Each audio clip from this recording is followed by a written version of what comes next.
Next man up, 1025, The Game. Jake Lyman, Parker Kelly with you on this reaction Monday. The Titans season is over. They fall 41-7 in Jacksonville yesterday. Finished the year 3-14. We'll get into everything coming up on the show. We are broadcasting live from the Busy Bee Plumbing, Heating, and Air Conditioning Game Nashville Studios, home of the $99 yearly Beehive membership, where the buzz is always about great service. Parker, how's it going? How was your weekend? It was pretty good, about as good as it can be. The Titans season is mercifully over. That means we're going to go full steam ahead on the off-season talk. Had an exciting Sunday night football game last night. Very excited for the playoffs. It is wide open. So great time to be alive. Yes, we will get into the playoff pictures. We do have matchups. We've got the full bracket. We will talk about that later in the show, but lots of Titans talk today as the season is over. I will say that I was over at Vandy most of the day yesterday. Big win for the Commodores, by the way, beating number 5 LSU. First top 5 win in 17 seasons since 2009. And the first time Vandy started 15-0 since they went to the Final Four in 1993. So I'll spend a few minutes on that later in the show. But I say that to say that I was over there and trying to pay attention as much as I could to the Titans game.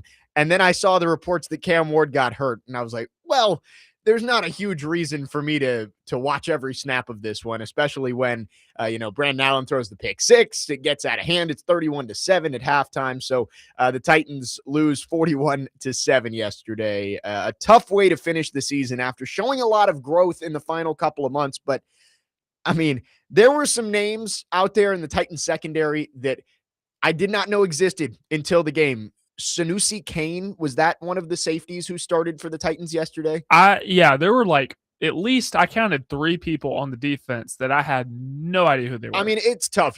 All of your safeties were hurt. Every single one of them did not play yesterday. Amani Hooker, Xavier Woods, Kevin Winston. I'm blanking on the Mike. Mike Brown, yes, the special teams guy. All of them did not play. And, of course, we've talked about the cornerback group for weeks about how bad it's been, and you had absolutely nobody out there.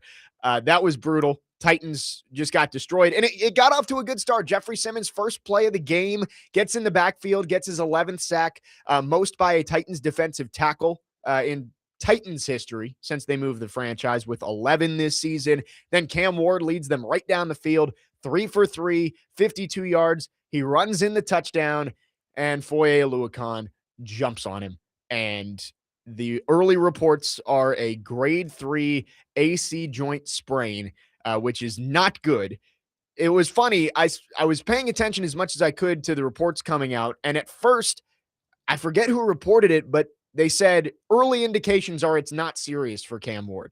And then Jeff Howe from The Athletic put out there about an hour later, early reports are it's a grade 3 AC joint sprain. And I said, isn't that like exactly what Will Levis had when he posted the picture of the giant bump on his shoulder during training camp this year, or before training camp?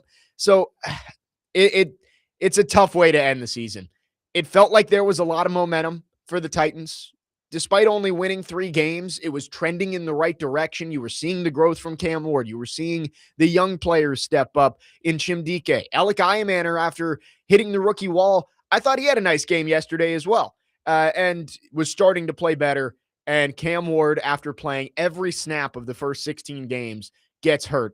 And I guess it's looking like 4 to 6 months before he's going to be fully healthy.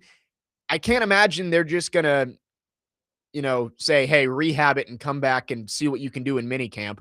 I would think early in his career, you have the full offseason. I think he's getting surgery, which would mean probably midsummer, maybe not even until training camp, until Cam Ward is a full go again, which it's disappointing considering all the talk we had about him getting this full offseason to work on his mechanics and really drill down on some of the things he struggled on. All of that has to get delayed a little bit because of this injury. Yeah, it's really unfortunate. And it's the first time that any of us got to see Brandon Allen suit up in a regular season game. And it looked like somebody that had not played. I think the broadcast showed that the last time he played was it last season for the 49ers, I believe, if I'm correct. But yeah, it is unfortunate for Cam Ward. I don't know how serious a grade 3 AC joint separation is, but hopefully it's something where he's able to get rocking and rolling by the time mini camp starts in April. I don't know if that's a stretch or not, but it's really unfortunate for the guy that's played. It's been so durable throughout the year. Yeah, they said additional testing was going to come today, so I'm sure we will get the full report of what Cam Ward's injury is, the timeline sometime, hopefully this morning, maybe in the afternoon. But the early reports, what I've seen from some of the Twitter doctors out there, is 4 to 6 months if he gets the surgery, and likely would not be a full go until probably June. So we could rule out He's not going to be in mini Yeah. camp, probably not in OTAs. So it's brutal for a young quarterback. The Titans need to stop sending their young quarterbacks out there in Jacksonville. I mean, I don't know why it keeps happening. Marcus Mariota, the broken leg. I look at that moment for Marcus Mariota as where his career fell apart. He was playing really good football in his sophomore season. He was rolling. And then he breaks his leg, and he just never was the same after that. I'm not saying that's what's going to happen with Cam Ward. I'm just saying it's disappointing to once again have a quarterback feel like it's starting to click a little bit with him, and you're looking forward to him getting this offseason to work with his receivers and drill down on the footwork and the mechanics.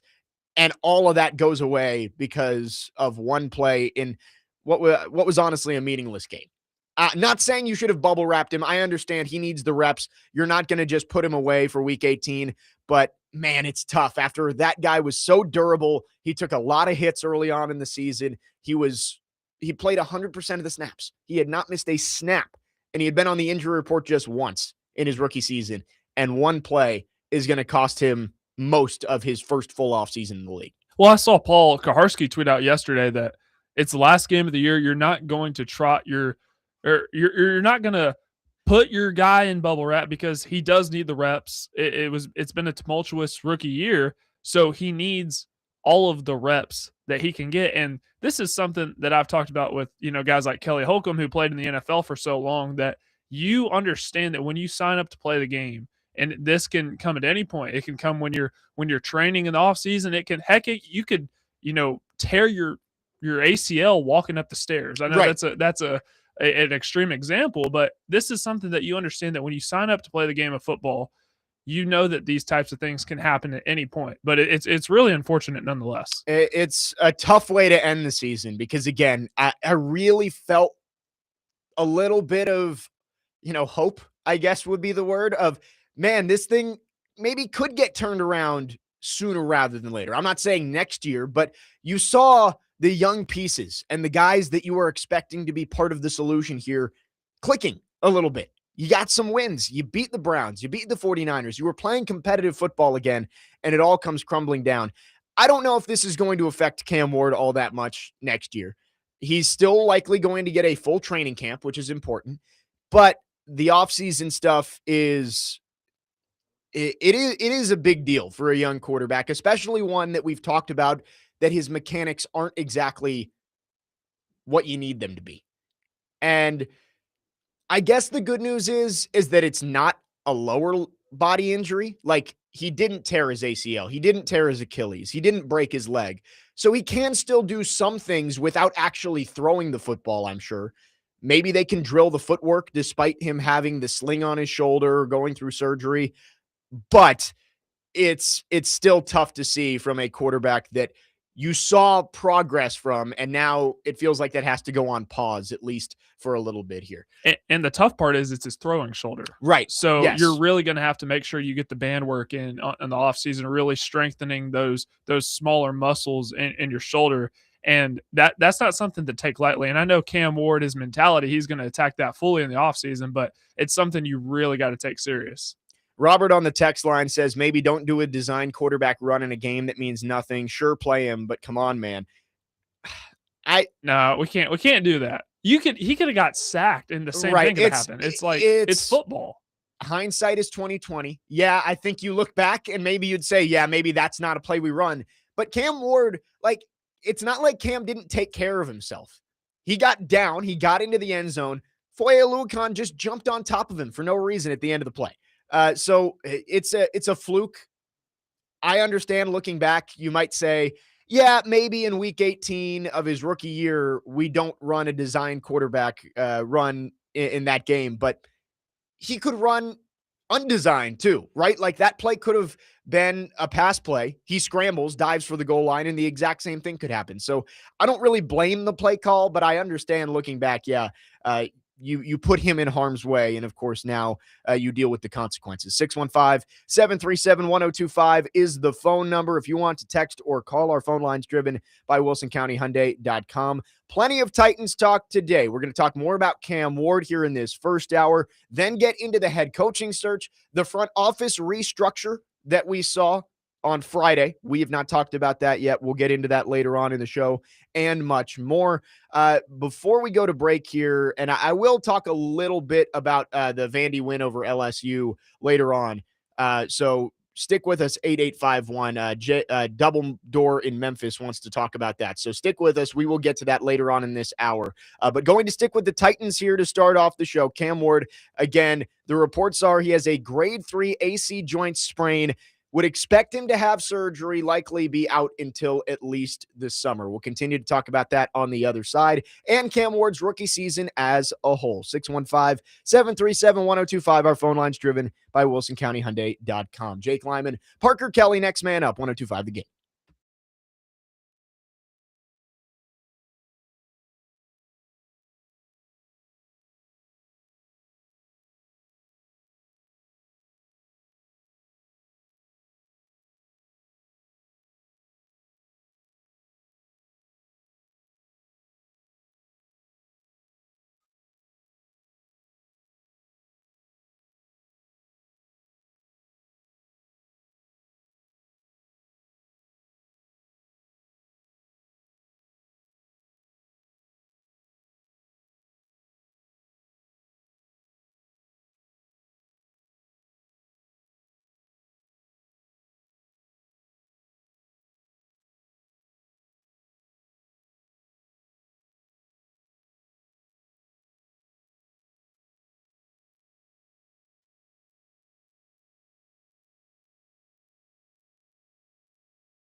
Next man up, 1025 The Game. Jake Lyman, Parker Kelly with you on this Monday. The Titans season is over. They finished the year 3-14 for the second straight season. losing 41-7 in Jacksonville yesterday. And the big story to come out of the game, Cam Ward injured on the first drive. It is early on being reported as a grade 3 AC joint sprain, which is not good.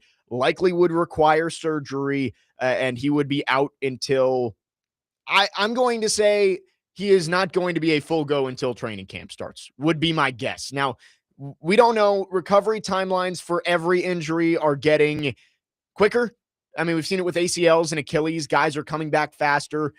But with this, with it being his throwing shoulder, I'm going to make the assumption he is probably not going to be a full go until training camp starts in late July. So this is going to be tough for Cam Ward. And for a guy who we know that the wow plays are there, but the biggest thing for him was drilling down on being consistent and having the mechanics down to a T, because a lot of his misses this year came from poor mechanics, and not getting these next 6 months to be able to work on that is going to be disappointing. I don't think it's going to have all that much of an impact on his career, but it may make a huge jump in year 2 a little bit less likely, right? Like that's what worries me is we saw the arrow pointing up for Cam Ward over the last month and a half. And we're talking about how, man, he can carry this into the offseason and can really take a big jump in year 2, like we've seen from Caleb Williams and Drake May. And it's still possible, but I do wonder, without this necessary time to continue to grow off of what we've seen this year, does it make it less likely that we see huge strides from Cam Ward in year 2? Yeah, and I mean, the truth of the matter is you need time off. Like after the season's done, you need time off from throwing the football because you can't put that much strain on your shoulder constantly. And Cam Ward talked about how he probably wouldn't pick up a ball for 3 or 4 days in the off season, but 3 or 4 days. I think that's what he said. I listened to an episode of the OTP, and I believe that's what he said. So, but he needs the time off. However, if you're going to be out until June, more than likely with this, that is going to, I mean, it can't, it's going to hurt, like, because you're going to have to get back into a rhythm after not throwing a football for 6 months, especially with it being your throwing shoulder. Now, if it was your left shoulder, that's something completely different, right? But it's your throwing shoulder. So yeah, it probably will delay his growth a little bit. It may not be anything super noticeable, but once he starts picking up a ball again and throwing in June, it's not going to feel the same. So he's going to have to get back into a rhythm. Luckily, he'll have about 3 months until the season starts at that point, but it is going to take some time. Dylan on the text line asked, do you think that this injury turns away potential coaches? I don't think so. I think if they like Cam Ward, they're not going to let this injury dissuade them from taking a job. Again, the Titans job, I know we have a lot of talk about, is it attractive? Is it not attractive? And I think you can have those conversations around the Titans job compared to other jobs, right? Titans, Browns now with Kevin Stefanski being fired. Falcons is open. And the Giants, I think we expect at least 1 or 2 more. The Raiders probably will be the next one to come. I think Pete Carroll is almost certain to be fired. Maybe the Cardinals with Jonathan Gannon. But that's a conversation you can have is, let's say Mike McCarthy is the gem, just to throw a name out there, and he gets offers from 3 of those 4 teams. Then sure, yeah, you have to worry about whether you're more attractive than those other jobs. But it's still 1 of 32. And most likely, these guys out there with the jobs that are currently on the market, the Titans aren't going to be any less attractive than the Browns. Like we talk about dysfunctional ownership, the Browns are right up there with them. So I don't think the Browns are going to be all that attractive. The Titans at least have a quarterback that you feel like you can build around. I'd put the Giants in a similar vein to the Titans. And I think the Falcons, you look at Michael Penix, it becomes, do you believe in Michael Penix as your quarterback? So the Titans are 1 of 32, and I wouldn't say any of the jobs out there now are head and shoulders more attractive than the Titans. And the Cam Ward injury isn't going to change that. Wes in Clarksville asks on the text line, does the Cam injury open the door for a Levis competition? We've said for weeks, we're not talking about it. Levis is not going to be on the team next year. This doesn't change anything. Keegan outside of the injury, the beginning of the game was amazing, or says this, Big Jeff being Big Jeff and Cam leading a first drive touchdown for the first time all season. I feel like we can officially say we've seen it all this year. Yeah, that is true. And it was funny. I was sitting in Memorial Gym watching shoot around and just watching that first drive go down the field. I mean, I was like, man, the Titans might actually win this game. And then they got outscored 41-0 the rest of the way. Well, yeah, and we don't need to blow this out of proportion. I mean, it's something certainly not to be taken lightly, especially when it's your quarterback's throwing shoulder, but it's not something that's going to completely hinder him and block off all these coaches from wanting to interview for the Titans job. By the way, it's reported that Steve Spagnuolo is going to interview for the Titans head coaching position as well. So that's two candidates that we have found out officially this morning that we'll be interviewing. The other one being Matt Nagy, who is so both the obvious the Chiefs one. Coordinators. Yep. Wow. By the way, too, I saw with the Stefanski news, I've been hearing a lot of things about the Giants and how attractive that could be with, and I don't think they're head and shoulders better than the Titans. The Giants are more attractive than the Titans. Certainly, because there's more young talent, and specifically on offense. You have Malik Neighbors who will be coming back. You have Wan'Dale Robinson who really showed his value this year. You have some young running backs and Tyrone Tracy and some key offensive line pieces, and also on the defense as well. So it's certainly more attractive, but also the Titans are going to have $100 million in cap, right? Which is towards the top, and a young quarterback to work with. So according to Over the Cap, the Titans have the most cap space in the league. According to Spot Track, I think they're second. Yeah, so it's like it depends on where you look. I don't know why there's a discrepancy there, but yes, the Titans over $100 million in cap space.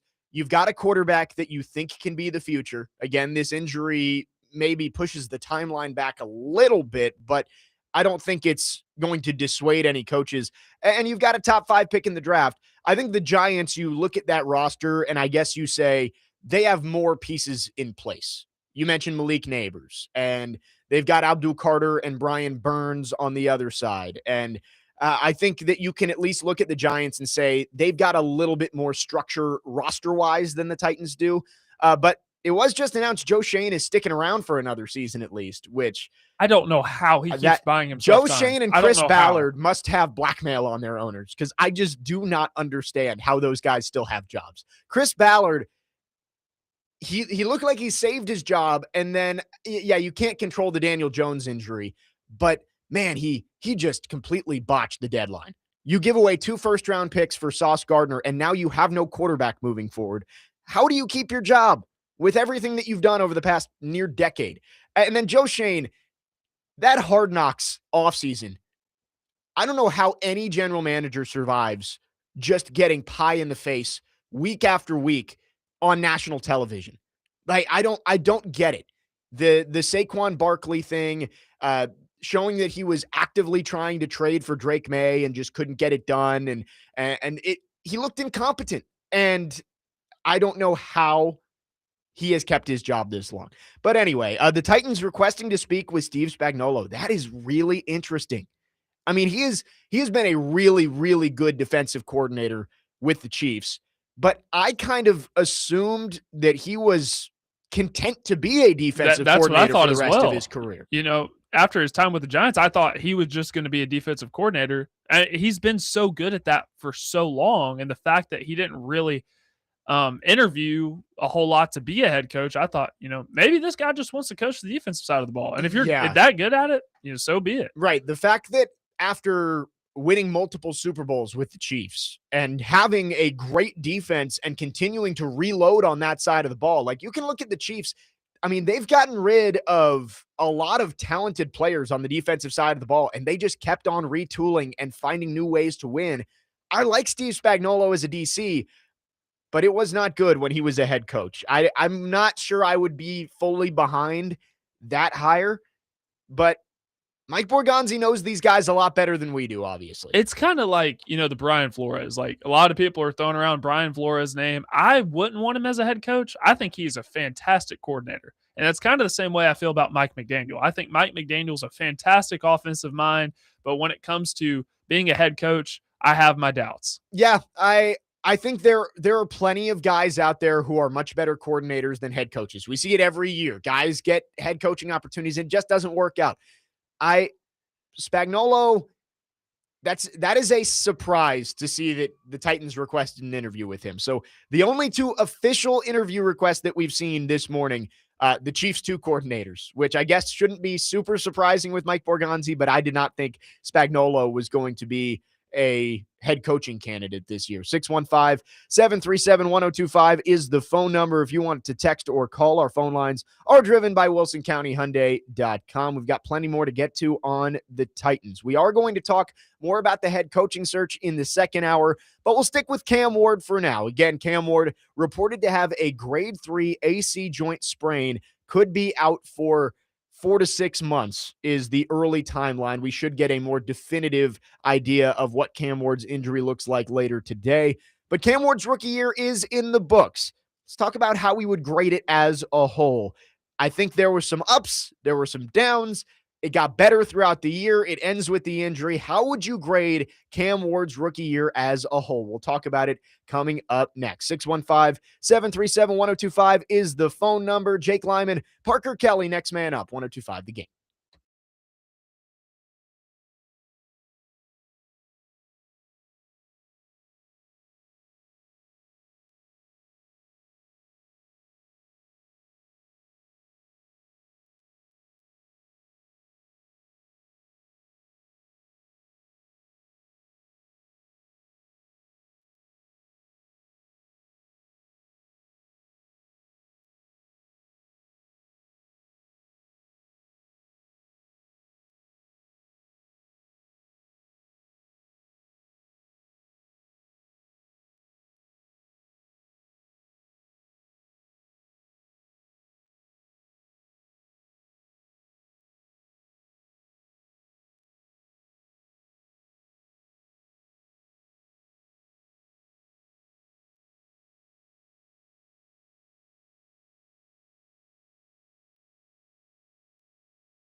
Next man up, 1025 The Game. Jake Lyman, Parker Kelly with you on this Monday morning. Titans season is over. 3-14 after a blowout loss to the Jacksonville Jaguars yesterday.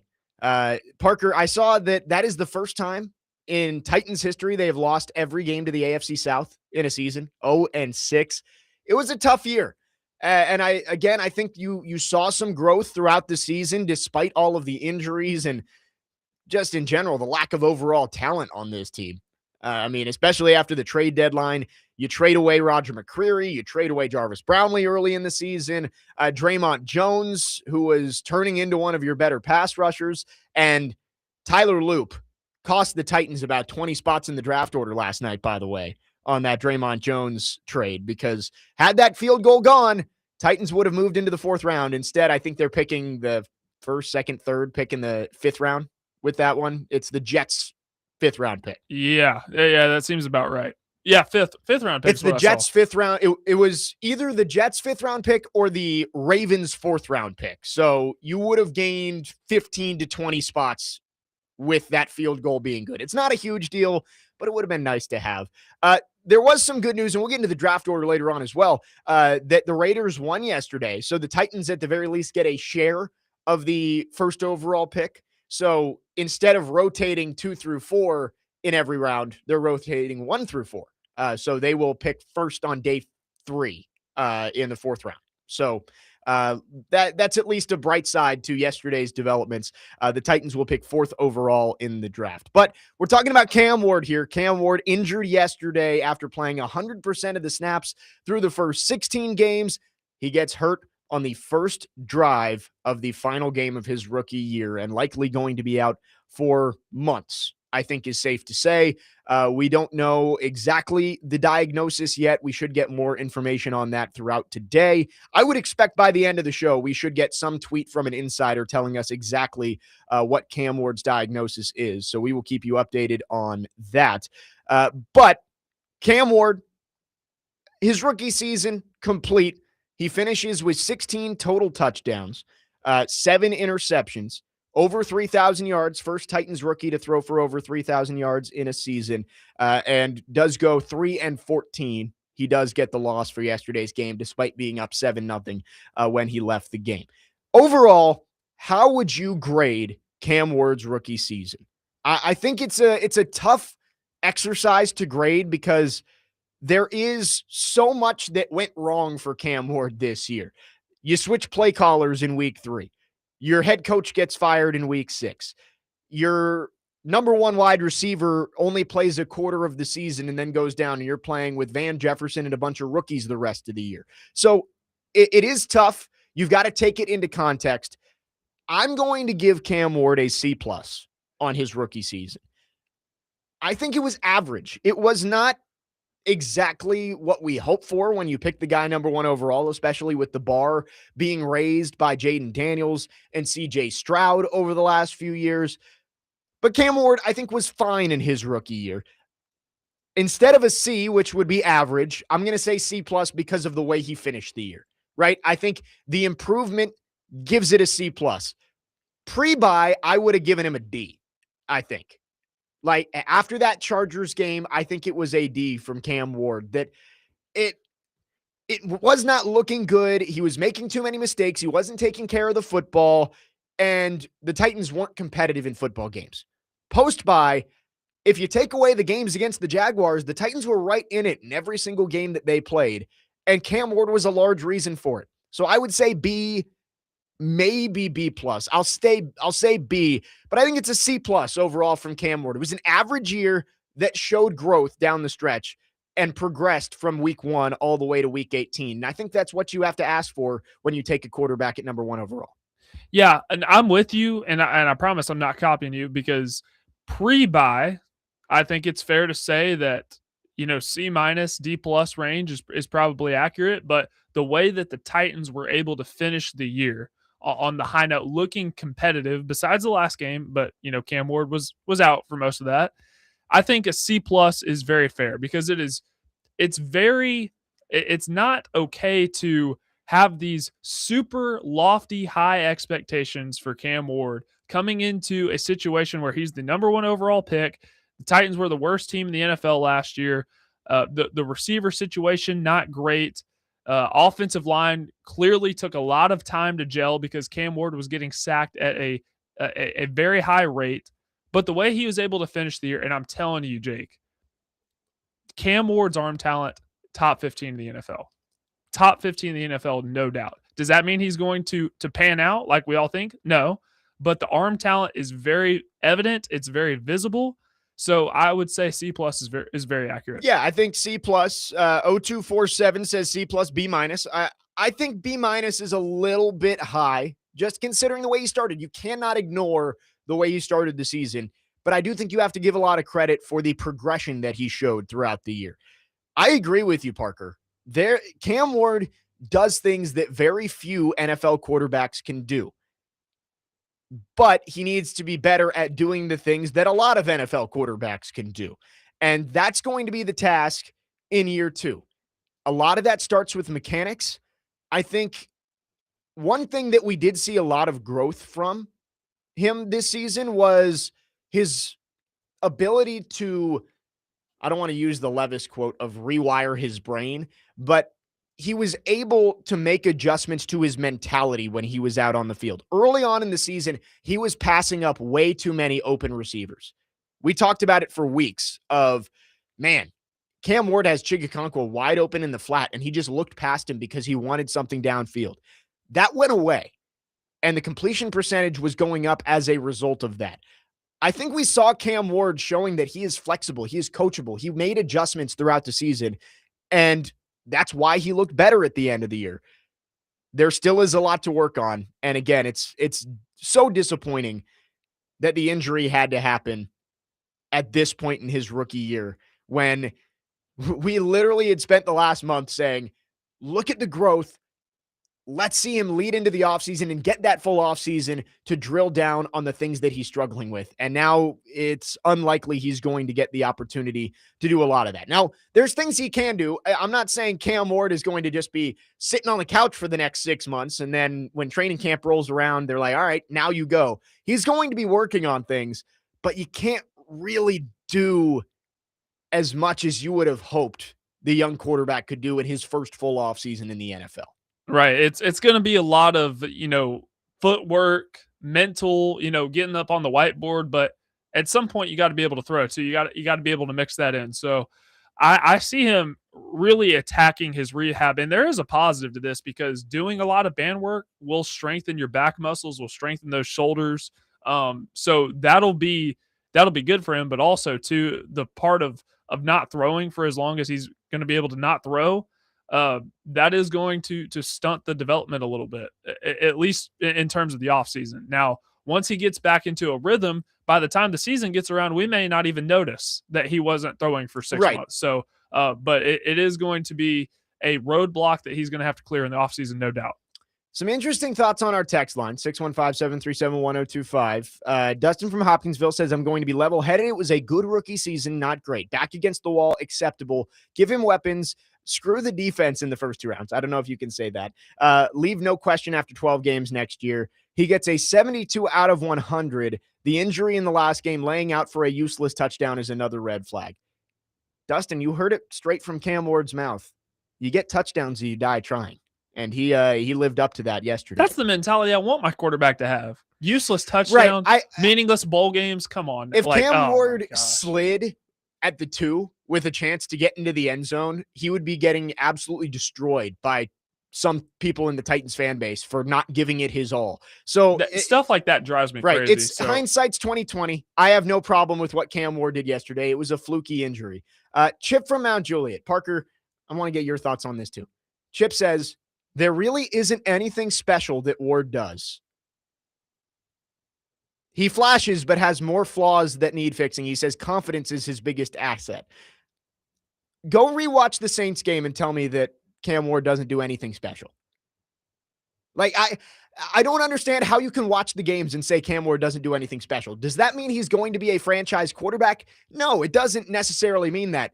But Cam Ward does a lot of special things. It's the unspecial things that he needs to work on and be better at. I got to compose myself here because I don't want to be offensive this morning because it's a good day. Like I woke up in a good mood. I was at a Bible study before this, so I can't come in here and be offensive. But no, all you got to do, man, is just watch the tape. Right. Because stats, yes, if you look at the stats, 17 total touchdowns, 7 interceptions, a less than 60% completion percentage, sure.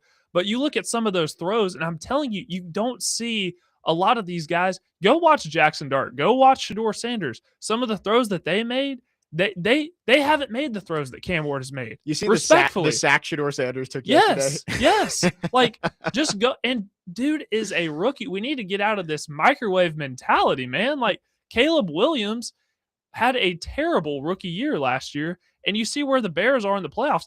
Now Caleb Williams is far from being developed, but dude, like, have some patience. Right. No, and that's all I'm trying to say here is criticizing Cam Ward is completely fair. He wasn't perfect. I said C+ for his rookie season. But to say he doesn't do anything special means you're just not watching the games. Because clearly he does special things. It's the not special things that he needs to improve on moving forward. 615-737-1025 is the phone number. Let's go to our phone lines. Trey has called in. Trey, thanks for calling. Go ahead. Good morning, my guys. How y'all doing? Doing great, Trey. Hey, I just want to say, honestly, I know y'all put a decent grade on him, and my grade would be that as well. But dude, come on, man. Like, who called that play for him to run that ball in there like that and get hurt? Like, that's what it boils down for me is he didn't make the decision to do that to himself. The coach wanted the touchdown. Cam wanted the touchdown. But come on, like to be out 4 to 6 months after the season ends. So basically, we don't know how Cam Ward gonna be when he come back. We still don't know how he's gonna develop. You know, he has flashes of greatness, yes, but we still do not know what Cam Ward is in a complete game. Can he win a complete game? And that's just basically bottom line. We don't know. We got Will Levis sitting back there, you know, Will Levis, Cam Ward, get another quarterback, second round, could be Diego, who knows? But we still don't know. You know, I would give him a C plus, D minus, but for him to get hurt like that, come on. That's not cool. And I love y'all. Have a good day. Thank you. Because they called the play knowing that he was going to get hurt. Yeah. Thank you for the call, Trey. I agree. It's horrible that he got hurt. It's not like that's not how you wanted to end the season, but it was a fluke. Like it's not, you can't control that stuff. I'll use a Vrabalism. The injury rate is 100% in this league. It's going to happen at some point. It was bad timing and a maybe worst possible. I think a leg injury might have been worse because you can at least do more when it's an upper body injury, but it's tough. Throwing shoulder injury is not what you wanted for Cam Ward, especially at that point. But Trey, the idea of keeping Will Levis, first of all, which is not going to happen. I mean, I think Mike McCoy said Will Levis came back for a check-in midway through the season, but he has not been around the team all year. The Titans are basically saying, like, you're going to get traded. Somebody's going to take a chance on you. Thank you for your time, but you're going somewhere else. But to also, from Trey, use a second-round pick on a quarterback, maybe Diego Pavia. I mean, the Titans have so many holes. You just took a quarterback number 1 overall. Are you really going to waste another pick? I know that I shouldn't take this as seriously from Trey, but you cannot waste a top 100 pick on a quarterback. You've done it twice now, taking quarterbacks in the second or third round, trying to see if you can get something to hit, and it has not worked. So I don't know. I'm not going to take that seriously from Trey. Remember, he doesn't watch the games either. It's true. He's listening. Trey is going with... But he agreed with us on the C+ grade. He did. Trey is going with Cam Ward, Will Levis, Diego Pavia. Let him duke it out in training camp next year. Yeah. Honestly, though, like, I saw something from Jeremy Fowler yesterday about the Colts quarterback situation. They're keeping their head coach and general manager kind of together, but bring back Daniel Jones, train, you have Riley Leonard be your QB2. He looked pretty good yesterday. And then trade Anthony Richardson, try to do right by him by getting him in a different setting. Say the Titans tried to do the same with Will Levis. Yep. I agree with that. 3555 says Cam Ward PFF grade for the year, 57.8, 39th out of 42 quarterbacks. Cam Ward QBR for the year, 33.1, ranked dead last among eligible quarterbacks. He gets a D from me. Can we watch the games?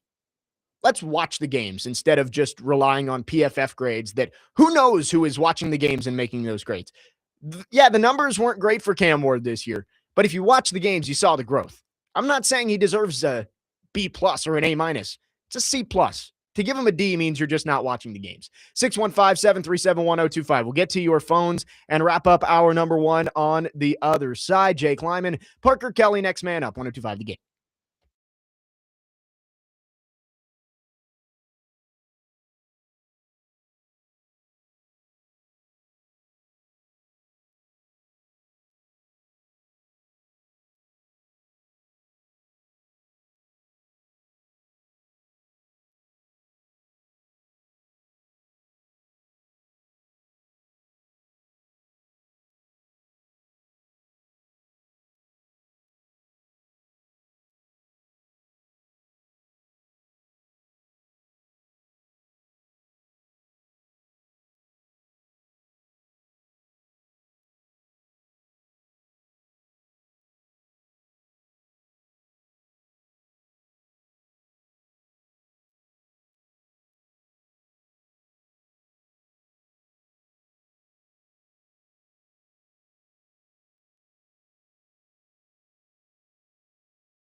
Next man up, 102.5 The Game, wrapping up hour number one on this Monday. Titans fall 41-7 in Jacksonville, 3-14 to finish up Cam Ward's rookie year. Cam Ward injured. Grade 3 AC joint sprain is the early diagnosis. We will get more concrete details later on today, but we're asking to grade Cam Ward's rookie season. And before we go to our phones, Wes in Clarksville on the text line says, can we at least get us a legit backup quarterback? And that is something I wanted to bring up today, is that with Cam Ward coming off of this injury, you do need to go get somebody who you feel a little more confident that can play. I mean, Cam Ward played one series yesterday. He had 20 less yards than Brandon Allen. You can't bring Brandon Allen back. I get it for the rookie year, bringing in a guy who was not going to be much of a threat. And I still don't think you bring in somebody who you think could challenge Cam Ward, or you're not bringing in somebody to compete, I guess is a better way to say it. Like, Cam Ward is your starting quarterback, but bringing in an experienced backup, I think, would be good. Some names out there on the free agent market. Marcus Mariota. I don't think that would ever happen, but No. I like Tyrod Taylor. Malik Willis. Maybe Tyrod Taylor. That's Malik might get a chance to start somewhere. Tyrod would be a guy that I wouldn't mind bringing in. He is 36 though. Daniel Jones, Aaron Rodgers, Russell Wilson. Yeah. Zach Wilson. None of those. Joe Flacco. Jimmy Garoppolo, maybe. Kenny Pickett. Mitch Trubisky. Case Keenum. Trey Lance, Yeah, Carson I don't know. Wentz. There's not a whole lot of great names out there. Kyle Allen. You could go get Brandon Allen's brother. There you go. No, Teddy Bridgewater. You do need to find somebody who you feel better about at backup quarterback than Brandon Allen next year. I agree with that, Wes. Let's go to our phone lines driven by WilsonCountyHyundai.com. Dustin in Hopkinsville has called in. Dustin, thanks for calling. Go ahead. Good morning, guys. Congratulations. We've got through this terrible season, and it did get better at the end, and I think that's a lot to do with Cam Ward. And I was ready to say get Mike McCoy as far away from him as you can, but from what I've seen in the last 4 games, he has done a lot of good. He's doing bad stuff still, and we needed him upright and practicing the off season. But I'm a glass half full kind of guy. And sometimes sitting your ass down and watching and resting, and like you said, working out other muscles, the bands and things, it puts different perspective on stuff. Just to watch, to sit and watch. And I don't think Cam has that in him to just sit and watch without something making him do that. Not that he doesn't watch other quarterbacks maybe or quarterback coaches and things, but it's not always a bad thing. Now, I was not. I have no issue with the play call other than the fact it was first and goal and you hadn't used Pollard very much to the point. You could have ran him and see what you got 2 or 3 yards. I'm not blaming Mike McCoy for the injury. If anything, in my opinion, it's first and goal. You see it, you run, you slide. Like, it's the last game of the season. There's question marks. We're going into this next season where I think they'll win at least 7 games. Depending on what coach we get here, but I think Cam Ward's going to elevate just from having an off season, some rest, and all that, and getting some more weapons. But we definitely got to get Brandon Allen out of there. Hey, I'm available. Just saying. I am. My shoulder hurts, but I can throw better than Brandon Allen. I'll take a hit. I'll stand in there and take a hit. Just Brandon Allen stunt, man. When you bet on 3 guys in the game and and they've all got 37, 44, and you bet them to get 1, 3, and 2 more yards and they get no more. There's an issue when there's half the game left with the quarter. That is not, he's got to go. He's not even a quality NFL backup. He may not even be good for the XFL. That's how bad he is. No, and you brought in Brandon Allen. Before you hang up, hey, Micah Robinson, he has a chance on my team, okay, next season. Go ahead and sign me up for that. I love it. Thanks for the call, Dustin. And, I agree with you. New quarterback, you got to bring in somebody better than Brandon Allen this year because Cam Ward, yeah, he played the first 16 games, but you just don't know what this offseason is going to look like with him. And this is a team that you hope is going to have more around Cam Ward this year, and you want somebody who can at least keep the ship afloat if Cam Ward does get injured in his second year. 615-737-1025. Back to our phone lines. Dr. Locke has called in. Dr. Locke, thanks for calling. What you got for us today? What's up, fellas? I got to give the kid like a B minus. You know, I'll put a higher score just slightly than y'all, just because I've been to all the games. I don't think there's a home game. I'm sorry, I missed one home game, but I was in the stadium, and if it wasn't a home game, I watched them on TV. And there was a game early in the season. He's doing 18 miles an hour to the right sideline and hits a guy going across his body. And I think it was that was the Rams game. Unbelievable pass. I mean, that had me sit up in my seat. I said, did I just see what I saw? There's another game, a couple games later. They got to lose by 8 or 9 points. They're losing by 10 at the end of the game. It's 4th and 16 at midfield. I'm counting my money because, betting against them was easy money this year. At least in the beginning. They got better at the end, but in the beginning, laying the points was easy money. And he uncorked some 50-yard ball in the left corner that was unbelievable. So he's had some upsides that I'll grade him a B minus, but he's had some 10-yard out passes that he sailed into the second row that you're like, what the hell? I mean, that's a high school pass. You've got to make those high school passes. So the frustration is, and you guys are exactly right. Halfway through the season, I was a D minus. I thought we might have had a buzz, but he grew. As the game slowed down, because it's a fast jump from college to pro. As the game slowed around him, he started making a little bit more of the routine passes, and he still had some upside flashes. But what I noticed towards the end of the season is that he wouldn't just stay in the pocket, which is why there was so many sacks. He would look at the first receiver, the second receiver. You saw that on the first drive. One receiver, two receiver. If it's not there, he's going to get that 4 or 5 yard run. He's a mobile guy, and he finally started listening and say, hey, don't sit back there for 4 seconds. 1 look, 2 look, tuck it, go, and get a positive, play ahead of the chains.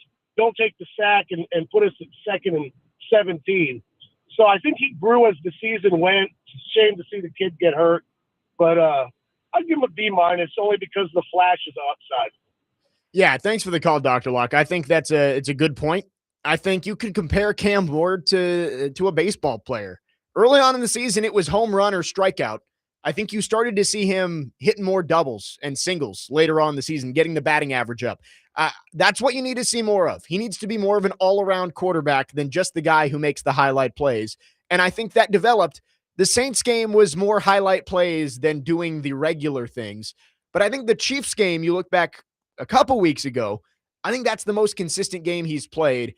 It is disappointing that, he had to get injured because it was a great start to yesterday's game as well. Hit Alec Iamaner for a big play on 3rd down and then ran in the touchdown, ended up getting hurt, and he is out until at least this summer. 615-737-1025 is the phone number if you want to text or call. Our phone lines driven by WilsonCountyHyundai.com.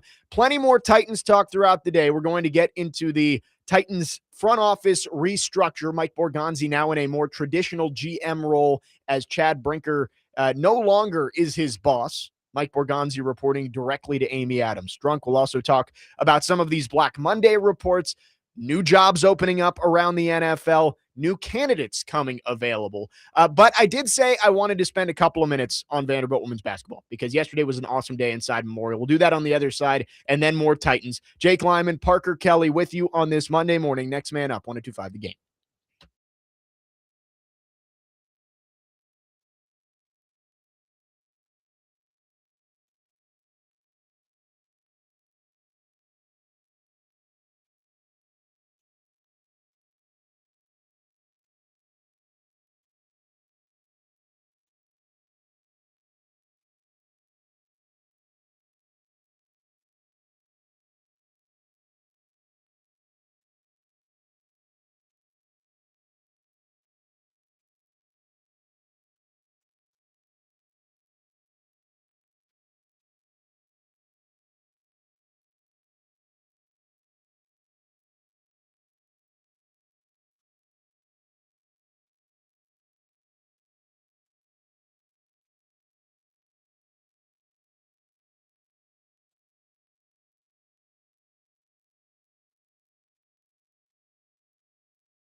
Second hour, next man up, 102.5 The Game. Jake Lyman, Parker Kelly, broadcasting live from the Busy Bee Plumbing, Heating, and Air Conditioning Game Nashville Studios, home of the $99 yearly Beehive membership, where the buzz is always about great service.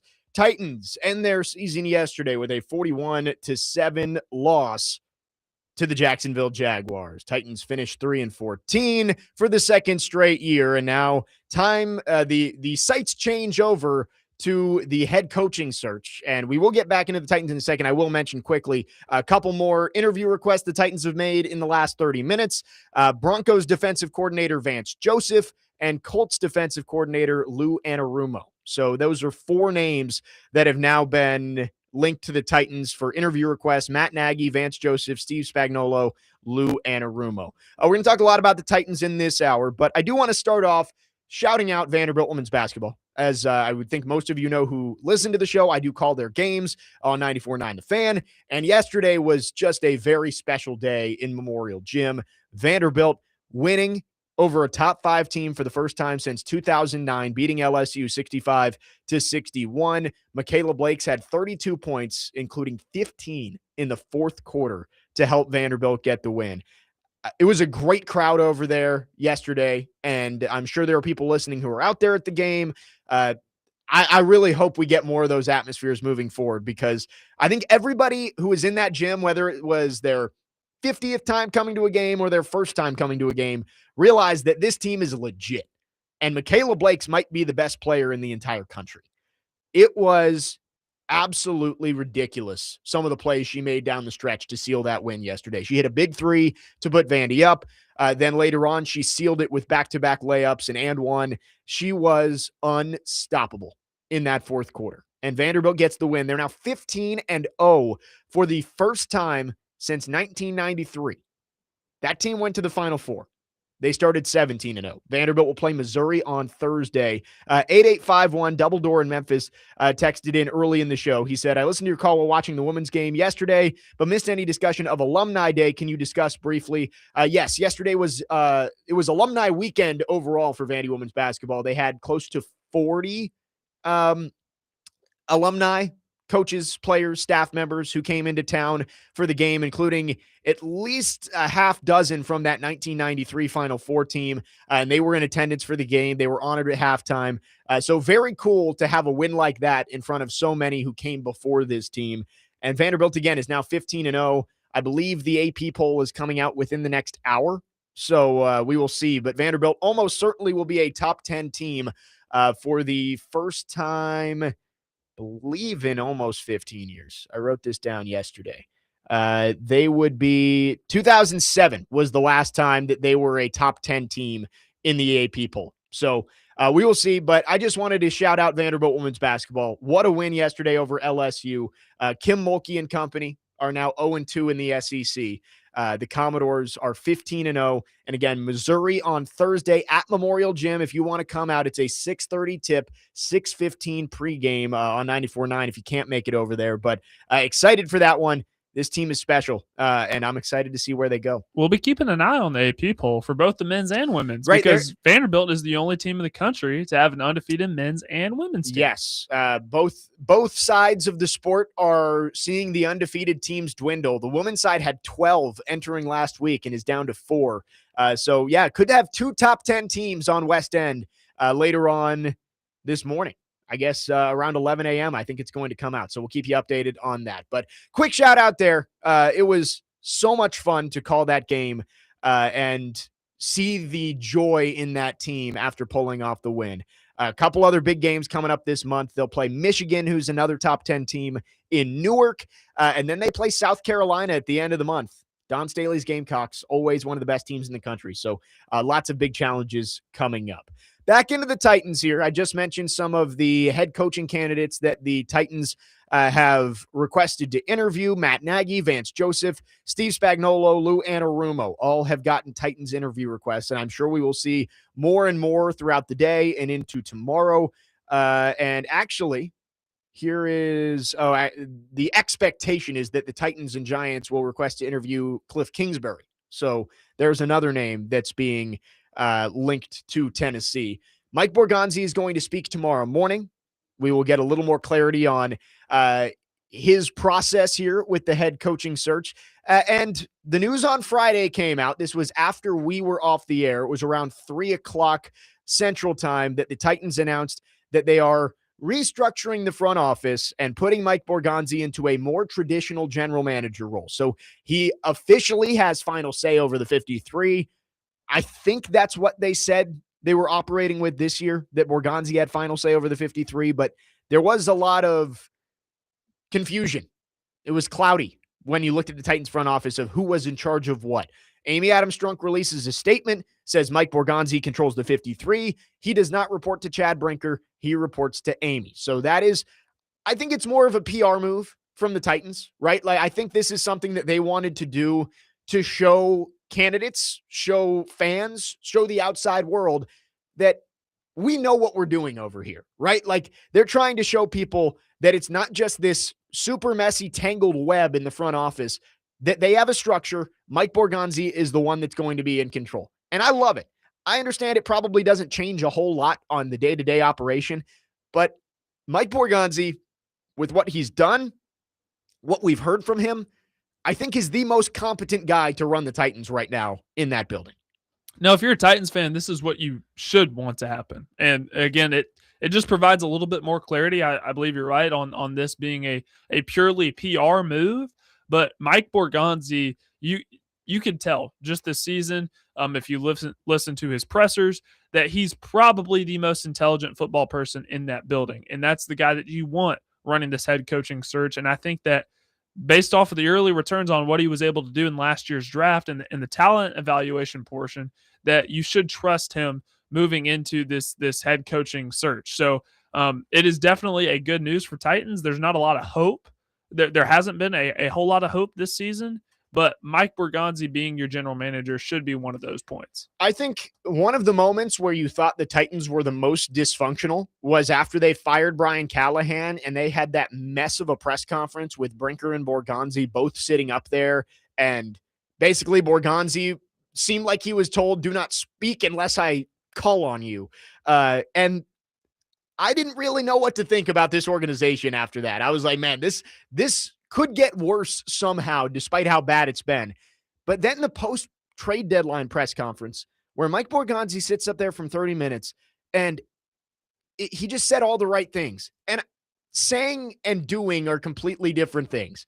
Mike Borgonzi can be eloquent and he can say everything that fans want to hear when he steps up to a podium. He's still got to draft the right players. He still has to sign the right players, and he has to build this roster back to where it needs to be. But he had a vision. You could see and hear the vision from Mike Borgonzi, and that's something that the Titans team had been missing basically since John Robinson got fired. Felt like there wasn't a whole lot of direction for this team. And I like to hear from Mike Borgonzi after the trade deadline, when there were some moves that I think were questionable. Jarvis Brownlee, of course, was the main one, and he answered all the questions. He talked about the head coaching search, what they're going to look for. They want a leader. And I'm really excited to hear this press conference tomorrow. I think this is Mike Borgonzi could be the guy who can turn this thing around. In 2016, it was John Robinson. And despite all of John Robinson's flaws and the way things ended, hiring John Robinson was the turning point of this franchise in 2016. He brings in DeMarco Murray. He trades out of the number one pick, drafts Derrick Henry, drafts Kevin Byard, drafts Jack Conklin. That draft and that offseason changed the trajectory of this franchise. I don't know if the 2025 draft is going to be quite as big as that. If Cam Ward ends up being the franchise quarterback, it'll be even bigger. But Mike Borgonzi feels like the guy who can turn this around. He's still got to make the right decisions, and that starts with a head coaching hire. But I'm excited to hear from him tomorrow. He hasn't talked much about the head coaching search outside of that one answer in the trade deadline press conference where he said he wanted a leader, didn't care what side of the ball.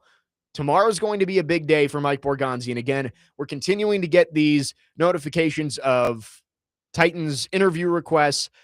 I'm not overly thrilled with the list right now. And I know it's going to be a much longer list than this. I just don't know about those four names. If I if I had to pick four names, I don't know if any of those guys would be on the list. Again, Vance Joseph, Lou Anarumo, Steve Spagnuolo, and Matt Nagy. I believe Adam Schefter just reported the Titans have officially no, they have not officially requested to interview Cliff Kingsbury quite yet, but we could see that soon. Bengals also bringing back Zach Taylor, according to Adam Schefter. So I don't know if I love that list of four, but it's going to be, to use all the cliches, they're going to cast a wide net. And I think you're going to see a dozen interview requests probably in the next few days, maybe even more once we get towards the playoffs, because again, the playoff teams cannot interview quite yet. So this is going to be a longer process. The Titans are not going to have a head coach by the end of the week. Probably not by the end of next week either. I would say if you're looking for an over-under day on the Titans head coach, maybe like the 21st, Wednesday, 2 weeks from Wednesday, I think that's probably about when you could look and say, all right, the Titans should be coming to a decision around then. So they're going to cast a wide net. They're going to interview a lot of people. Out of those four names that have been reported so far, I guess Nagy would be my favorite, but kind of just process of elimination. I don't mind Vance Joseph. I really don't think I would want Anarumo or Spagnuolo. Like Anarumo, he was the other coordinator under Zach Taylor when Brian Callahan was there, and then he got fired because the defense was so bad. Not saying that means he's a bad coach. A lot of the Bengals' problems is personnel because they don't pay anybody except for the two wide receivers and the quarterback. But Anarumo, I don't think he would be a guy that I would be thrilled to get. But out of those four, I guess it would be Nagy. And we'll continue to see these interview requests come down. 615-737-1025 is the phone number. Our phone line's driven by WilsonCountyHyundai.com if you want to chime in.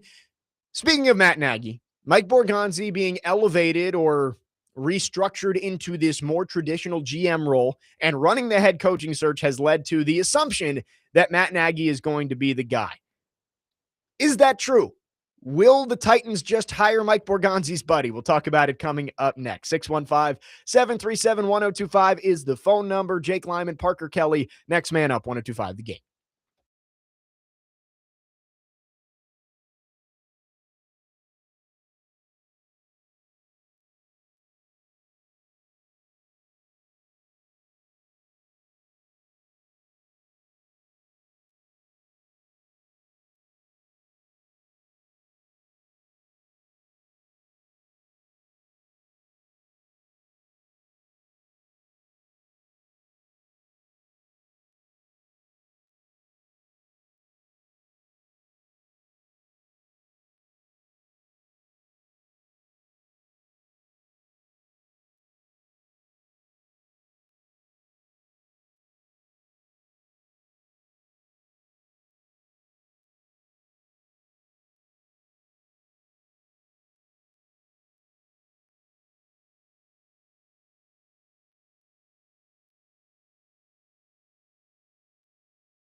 Next man up, 102.5 The Game. Jake Lyman, Parker Kelly with you. Black and yellow got the win last night, going to the playoffs. Missed field goal from Tyler Loop. We'll talk the NFL playoff picture later in the show as well. The black and silver making a move. It is now official. Pete Carroll has been fired as the Raiders head coach. One and done. One and done. And feels pretty certain that he is not going to get another head coaching opportunity at 74 years old. I find it hard to believe that teams are going to hitch their wagon to him again after seeing how things went in Vegas. Not entirely his fault, but, a guy that old who he's gotten multiple chances at it, I think it's probably retirement time or transition to a front office role time for Pete Carroll. But interesting here from Ian Rappaport, the tweet about the Raiders firing Pete Carroll. Guess who's running the search for the new head coach, Parker Kelly? For the Raiders. Tom Brady. Tom Brady And general manager John Spytek will run the search for the new head coach. So interesting How there. about that? So Tom Brady is going to be involved in the head coaching search. And that's actually now official from the Raiders. They say moving forward, general manager, is it Spytek? Spytek will lead all football operations in close collaboration with Tom Brady, including the search for the club's next head coach. So there you go. It is interesting. And Tom Brady, see who he looks into. Maybe some connections from him with the Buccaneers or with the Patriots. Not going to be his former offensive coordinator, though. I can tell you that much. I don't think the Raiders are going to bring back Josh McDaniels. So that is now 5 openings across the NFL. Titans, Giants, Browns, Raiders, and Falcons are now all open. Maybe one more domino to fall. The Cardinals would be the only one that hasn't been confirmed that he's coming back, because we've seen reports Zach Taylor's coming back. Aaron Glenn is coming back. So not going to see moves there. Gannon is the only one that I can really see that could be fired today. And then, as you know, Robbie Stanley has advocated for, I did see that that Matt LaFleur was put in the wait and see category from Jay Glazer when going through head coaches yesterday. I think the conversation has to be had there. I know we had that on this show about Matt LaFleur, and from an outside perspective, we think that he's done a fine job, but you think about the standards in Green Bay, and it's not just make the playoffs every year, be first round exit. It's win championships. Yeah. The conversation has to be had. I know Robbie mentioned this on the show earlier, that ask me how I feel after the game on Saturday. So yeah. And I think that's probably the mindset there. Robbie, I heard him say if they get blown out by the Bears on Saturday, then maybe a conversation does have to be had. So there's still a chance that the Packers opens. And I guess if I had to add one more job beyond the Cardinals that could open up today, the Ravens. I do find it hard to believe, though, that Baltimore is going to fire John Harbaugh because, and I know there were other issues, but if Tyler Loop makes that field goal, do you fire John Harbaugh today? Obviously not. So I find it hard to believe he's going to get fired, but I guess that's one to at least keep an eye on too. And also, if the Steelers lose to the Texans in round 1, the conversation has to be had there. With Mike Tomlin, do they finally feel like things have gotten stale? This is now 3 straight 10-7 seasons from Mike Tomlin. Matthew in Nashville says more coaches will get fired. Keep an eye on Arizona and Miami. Arizona, yes. I think McDaniel's safe, but I guess we'll have to see. They seem to be holding on to him. The person I'm most shocked that still has a job today is Zach Taylor, because, oh my gosh, the Bengals are too talented, at least on offense, to be this bad. Yeah. They haven't addressed the defense. Because they spent so much money on the offense, they don't have much to spend on the defense. And Trey Hendrickson may not even be back next year for them. So they're so stubborn on the defensive side of the ball, and they've just been missing the playoffs after going to a Super Bowl in 22. So I'm surprised. I'm shocked. There are different levels of incompetence at an ownership level. Like, you can point to, for Amy Adams Strunk, that she is now paying 3 general managers, and I guess she's not paying Vrabel anymore, but she will be paying 2 head coaches once they hire the new guy. That's its own level of incompetence, to be paying 5 guys and 3 of them aren't actually doing the job anymore. It's another level of incompetence that I think the Bengals just don't want to pay Zach Taylor not to coach. They don't want to have to pay him if they fire him. So I think that's why he's sticking around. But Zach Taylor, I've gone to the Super Bowl leash, I think has just about run its course. Another year where they missed the playoffs, and he has to be gone. Tomlin, I think, is one that you keep an eye on too if they lose this weekend to the Texans on Monday night, actually. So lots of dominoes falling, but it seems like the obvious ones have all fallen. And we were talking about Mike Borgonzi, who the Titans announced on Friday is going to be in charge of the head coaching search. He is now in the more traditional GM role. He is not reporting to Chad Brinker. He's reporting directly to Amy Adams-Strunk.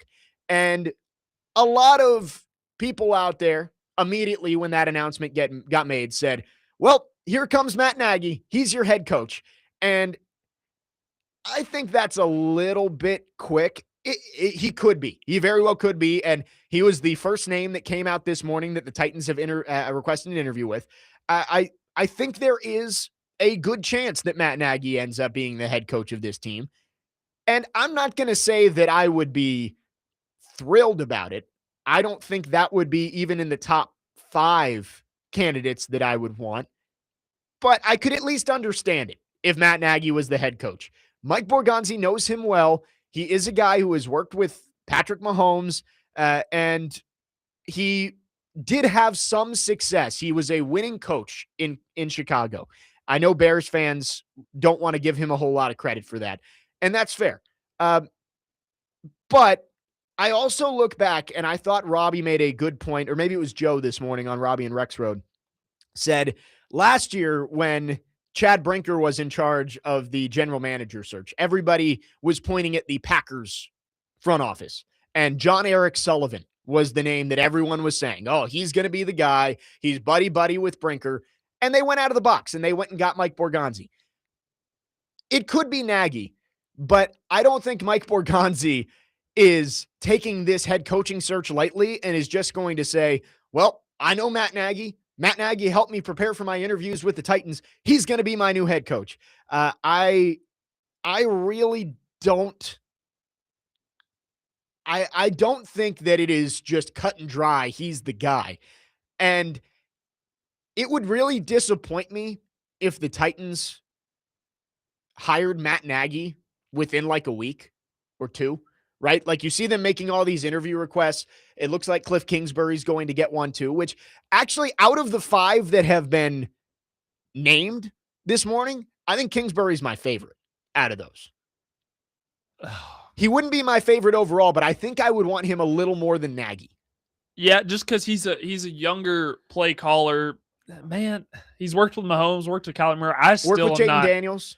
I'm still not. Yeah, I'm still not on board for any of them. He wouldn't be my favorite by any means, but of everybody. But I think out of those 5, I would take Kingsbury. Sure. I'm interested to see if Stefanski gets one. Obviously, I'm interested to see if some of these guys who are still in the playoff, Jesse Minter, if he gets one. Chris Shula with the Rams. I'm really high on Shula. I think he could be a good guy. Clint Kubiak. I've mentioned, I think is an under the radar guy with the Rams or with the Seahawks. And I believe the Titans could do a virtual interview with Kubiak if they wanted to this week because he has a bye. Yeah. So those are some other guys. And obviously Joe Brady. I'm interested to see if Joe Brady gets one. I think that Mike Borgonzi is going to interview. I will go at least a dozen people, probably more. And I think it's going to take a while because you mentioned names there. Chris Shula, I think, is a name that is definitely going to get an interview.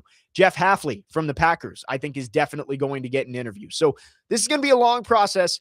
It would be, I mean, if he was already set on hiring Matt Nagy, he'd fulfill the Rooney Rule and he'd hire Matt Nagy right away. I think they're going to go through the process here. They're going to talk to a lot of people. And if at the very end, Matt Nagy blows away everybody in the room and they have conviction that he is the guy, I get it. And familiarity and cohesiveness between the GM and the head coach is an important thing. Would I love the hire? Absolutely not. I think it would be lackluster compared to some of the other names out there. Would it be the worst hire in the world? I don't think so. I think there is reasoning that you could look at and say, yeah, Matt Nagy could be a good head coach here. We'll see. And you mentioned a name there that came available this morning. Kevin Stefanski, fired with the Cleveland Browns. Maybe not a guy that you fully expected to be available. There's been whispers, there's been rumors, but now it is official. Kevin Stefanski has been let go by the Browns. Let's talk about that on the other side. Do we think Kevin Stefanski should be a top-tier candidate for the Titans? Two-time NFL Coach of the Year, but clearly has been some issues, which led to him being let go by the Browns this morning. We'll talk about Kevin Stefanski coming up next. 615-737-1025 is the phone number if you want to text or call. Our phone lines are driven by WilsonCountyHyundai.com. Jake Lyman, Parker Kelly with you on this Monday morning. Next man up, 1025 The Game.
Next man up, 1025 The Game. Jake Lyman, Parker Kelly with you. Reaction Monday for the final time in the Titans season. Titans go 3-14, a blowout loss yesterday in Jacksonville, 41-7.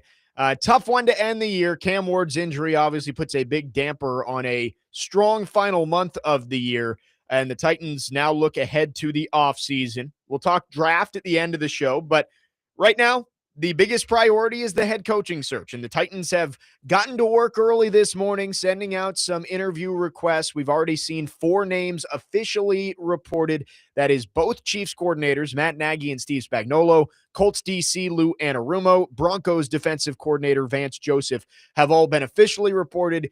Cliff Kingsbury is another name that has been put out there. A name that was put into the market this morning, Kevin Stefanski of the Cleveland Browns. He has been fired by the Browns, and according to Diana Rossini, she just tweeted out that he has no desire to take any time off. He wants to get back into coaching, and teams with head coaching openings will be interested in Kevin Stefanski. Parker, I want to get your thoughts on Stefanski, because I can see the reasons that you would want to at least bring him in. Offensive guy, 2-time coach of the year, has proven to be a good leader.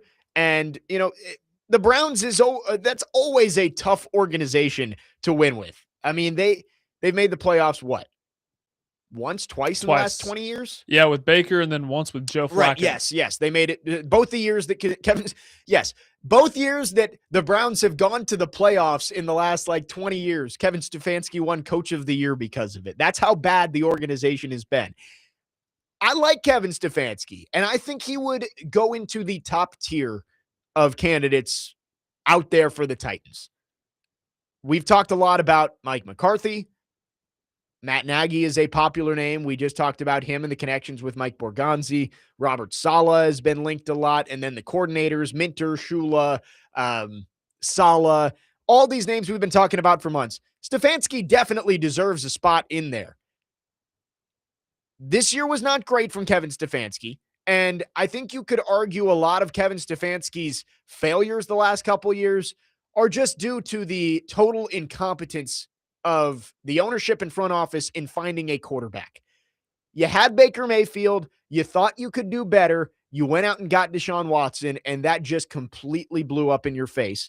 And since then, you've been trying to find any option that you can fill in and see if they can be your franchise guy, but you haven't been in position to be able to take the guy at the top of the draft. So you're left with Dylan Gabriel and Shador Sanders. I don't 100% blame Kevin Stefanski for the way things have gone in Cleveland, but he definitely had a part in it. We saw some of the play calling down the stretch against the Titans, the 2-point conversion attempts. They were bad, and that's on Kevin Stefanski. But I think out of the pool that's out there with no hot commodity coordinators on the market this year, I think Kevin Stefanski becomes one of the most attractive candidates on the market. The issue is, does Kevin Stefanski, knowing that most head coaches get 2 chances, but they don't get 3, does he want to risk his second chance on the Tennessee Titans? That is the question that has to be asked. That's the problem. And, we talk about these head coaching candidates like Matt Nagy, who had that, stretch in Chicago, and that leaves a bad taste in your mouth moving forwards. You could say the same thing about Stefanski, because if you would have asked me before the season, if he were to get fired in Cleveland, would you want him as the next head coach of the Titans? And I would have, where do I sign up? Absolutely banging the drum for Stefanski. But it is kind of hard to watch this season and how it played out and not have those little concerns in the back of your mind. I'd absolutely be willing to bring him in for an interview. And as a former quarterback, I do have a little bit of a bias towards the offensive guys. So take that for what it's worth. But I'm absolutely bringing him in for an interview. What he's been able to do with Cleveland, having those 2 years, getting them to the playoffs, that shouldn't be glossed over. But also at the same time, how the last few years have panned out. Think about it this way. I really think the Deshaun Watson contract really screwed them over in more ways than they can count.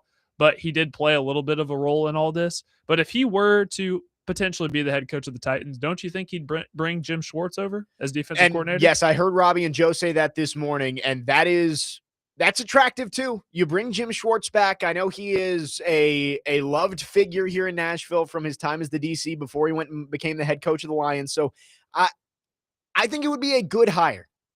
But just like with all of the quote-unquote failed head coaches that we've talked about, whether that's I don't know if I would put Mike McCarthy in the failed head coach. Yes, he has been fired from 2 jobs, but he won a Super Bowl. there are other concerns with Mike McCarthy, but the failed head coaches, Matt Nagy, Robert Saleh, Cliff Kingsbury, Arthur Smith, what went wrong and why won't it happen again if you're the head coach of the Titans? That's the questions that have to be asked if you're going to hire Kevin Stefanski. Stefanski, he may end up being the most popular guy on this market just because there is not that hot commodity coordinator out there, the up-and-coming guy that everyone wants, your Ben Johnson. It's a lot of retreads, and it's a lot of unknowns when you look at the possibilities as coordinators this year. So I like Kevin Stefanski. I think if Stefanski had a choice of where to go, I don't think he would choose Nashville. But I think a lot of it has to do with what quarterback you want. You look at the jobs that are open right now. It's a lot of young quarterbacks. And for Cliff Kingsbury, maybe it's not not Cliff Kingsbury, Kevin Stefanski. I think it's maybe not tying yourself to an organization, but you're tying yourself to a quarterback. And you've got options. Out of this year's draft, are you going to tie yourself to Jackson Dart or Cam Ward if you go to one of those Atlanta, jobs? Michael Penix, who injuries have been a major issue for him and has shown flashes, but maybe not enough to believe that he is the guy. Or if you're Stefanski, do you want to go to the Raiders where you have a chance to choose your quarterback, right? I was getting ready to say, and depending on which site you look at, I believe they have 110 million in cap or something. They're up there with the Titans in cap space. So you have that, and you have the number 1 overall pick, and you could use that on a Fernando Mendoza, Dante Moore if he declares. So that's attractive, but also I could say the same thing for the Titans. You can make the same case for the Giants too, working with Cam Ward and Jackson Dart and those weapons that they have. Having the Titans situation where you have Borgonzi, who at least drafted well last year, working with a number 1 overall pick in Cam Ward, and then the cap space on top of that, that's got to be attractive. Yeah, I think you can look at the Titans and Raiders jobs in a similar vein of you've got a young quarterback, tons of cap space. The advantage for the Titans at the very least would be the quarterback's already in the building and you still have a top 5 pick in this year's draft. Maybe that's attractive to Kevin Stefanski. I don't know how much interest is going to be out there. Diana Rossini reporting that she thinks that openings will be looking at Kevin Stefanski. I think that would be a good hire for the Titans, especially considering what is out there.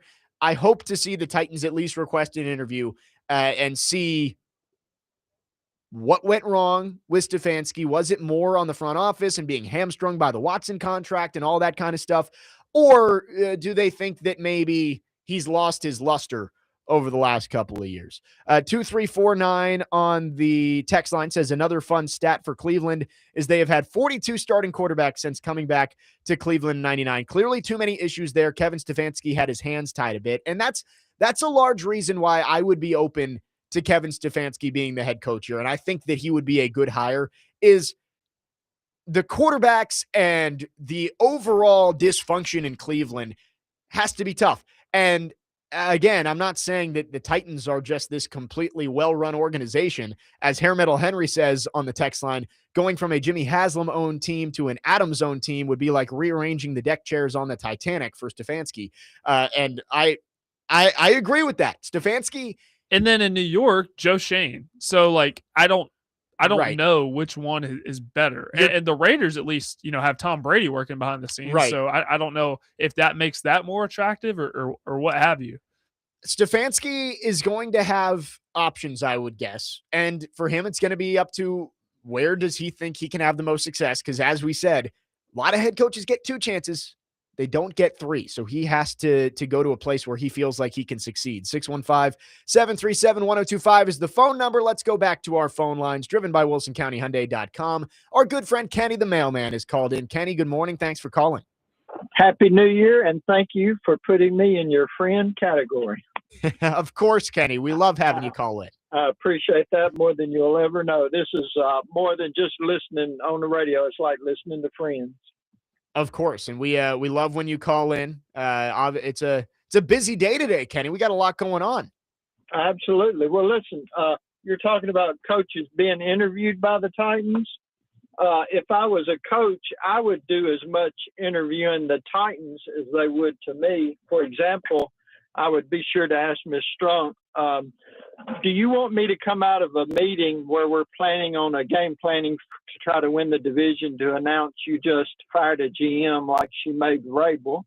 Are you going to pull me out of a team meeting planning for a game to announce poor trade decisions like they did Callahan earlier this year?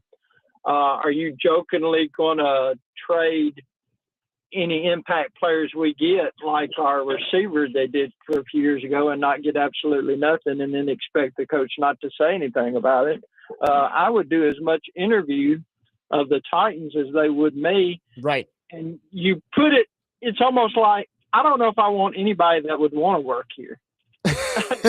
You know, I would interview 3 other places, and then if they said no, I might turn here and go, okay. You want to come here? What's wrong with you? Just sit and think about that for a minute. Vrabel was planning on a divisional game to win the division, and they pulled him out of a meeting to announce they fired the GM. Yeah. There was 20 other people that should have done that before that. Listen, y'all have a great day. That's how this organization's run. Yeah, thanks for the call, Kenny. And that's the Titans. I agree with Kenny. They have to sell themselves as much as the candidates are selling themselves to the Titans, right? Like, the interview process has to go both ways, especially for somebody like Stefanski, who does have the pedigree of winning Coach of the Year twice. And he's been a head coach for a long time in the NFL. Wes in Clarksville on the text line says, we need a coach that has been a coach, even if the coach did poor first time. Hopefully they learn from mistakes like Vrabel. And that's kind of where my mind went with this too, is, are we seeing the Vrabel of this coaching cycle? I know Vrabel took a year off, but is it one of those things where the Browns are going to look back in a couple of years and say, man, why did we let go of Stefanski? He wasn't the problem here. The Browns have lots of problems. I'm sure Kevin Stefanski had his part in some of them, but I do wonder if you look back 2 years down the road and whoever hires Kevin Stefanski is back in the playoffs and the Browns are still the Browns, and you wonder if they made a decision just like the Titans did with Mike Vrabel. I love the offensive scheme that Stefanski has, because it's very similar to like kind of what McVay and Shanahan, Kevin O'Connell, and those guys run. So I think the scheme might fit Cam Ward very well. So he's definitely a guy that I'd want to interview, but also the point too that you made about, you get one failed experience as a head coach, you may get another shot, but you're not going to get a third. So Kenny's right too, that you got to ask these questions to the Titans, because you got to make sure, ultimately they're the ones that make the decision if they're going to hire you or not, but you got to make sure that everything is going to be run competently, because I don't want my head coaching tenures to end with a failed experiment in Nashville. Right. I mean, that's Kevin Stefanski knows that he is not going to get multiple chances at this. It's not like he can go and flame out with the Raiders and be a hot head coaching candidate the next time. That's just not how it works. Like, yeah, we talk about Mike McCarthy maybe getting a third chance. Feels like that's a little bit different. He had success in both stops he went. I think with the Cowboys, you look at Jerry Jones and you say, I mean, it's a Jerry Jones thing. I think Stefanski, with what he's done, is going to be a hot candidate. The Titans are going to have to sell that they are the guy, if that is the guy that they want to hire. And I think it's going to be a long process. They've already requested multiple interviews. There's going to be more as teams get eliminated from the playoffs. I really hope the Titans don't make a hire before they speak to everyone. Like, this needs to be a thorough process. This is the most important offseason the Titans have had in a very, very long time, maybe since they moved here, because you've got the number 1 pick. You've got at quarterback from last year. You got a top 5 pick. You got $100 million in cap space, and you got a new stadium opening next year. You cannot miss with this head coaching hire, or else this whole thing spirals out of control, and you start losing fans. You lose money. The team's not good for another half decade at least. You cannot mess up this head coaching hire. You got to be thorough. This is the biggest hire in the team's history. I want Mike Borgonzi to, again, use another cliche, turn over every stone when hiring this head coach, because you cannot get it wrong. Talk to Kevin Stefanski. Talk to Robert Saleh. Talk to the 4 guys you've already requested. Talk to Jeff Hafley. Talk to Chris Shula. Talk to Clint Kubiak. Get as much information as you can and make a good decision. You can't get this one wrong. And I think Stefanski is a pretty safe hire if you were to go get him. Again, the question becomes, does he want to come here? 615-737-1025 is the phone number if you want to text or call. Our phone line's driven by WilsonCountyHyundai.com. We'll wrap up hour number 2 after this. We'll get a little bit into the the NFL playoff picture in the 11 o'clock hour and the Titans draft, as we now know where they will be picking 4th overall in the first round in April. 615-737-1025. Jake Lyman, Parker Kelly, next man up, 1025 The Game.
Finishing up hour number 2 on this Monday. Next man up, 1025 The Game. Jake Lyman, Parker Kelly with you. Titans season is over. 3-14 for the second straight year. A 41-7 shellacking by the Jaguars yesterday, and Cam Ward gets injured. That's the big story to come out of that game.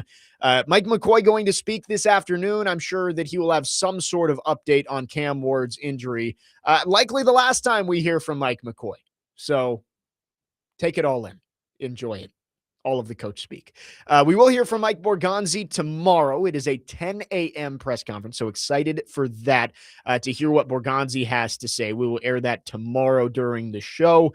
Titans going through their head coaching hiring process. We've already seen 4 interview requests officially announced. Both Chiefs coordinators, Matt Nagy, Steve Spagnuolo, Colts defensive coordinator Lou Anarumo, Broncos defensive coordinator Vance Joseph. Also, rumblings that the Titans will request to interview Cliff Kingsbury, who is the offensive coordinator for the Commanders, former head coach of the Cardinals. So, not the most inspiring list of names to start off, but as we just said in the last segment, the Titans are going to cast a wide net. They are going to interview a lot of people, and we still haven't seen.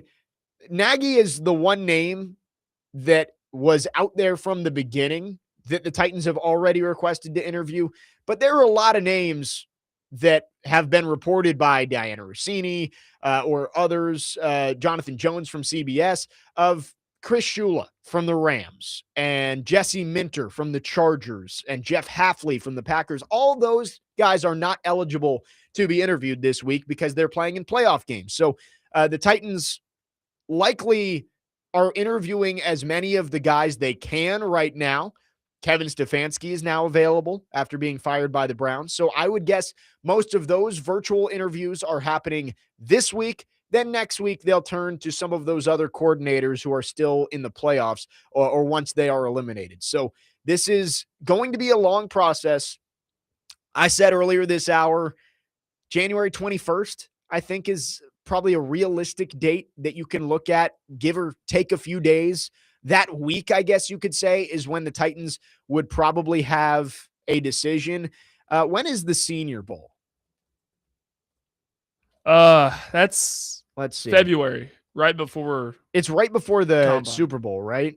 Like, it's what January is it? 31st. January 31st. So the last day of January. So Senior Bowl week is that next week of the 26th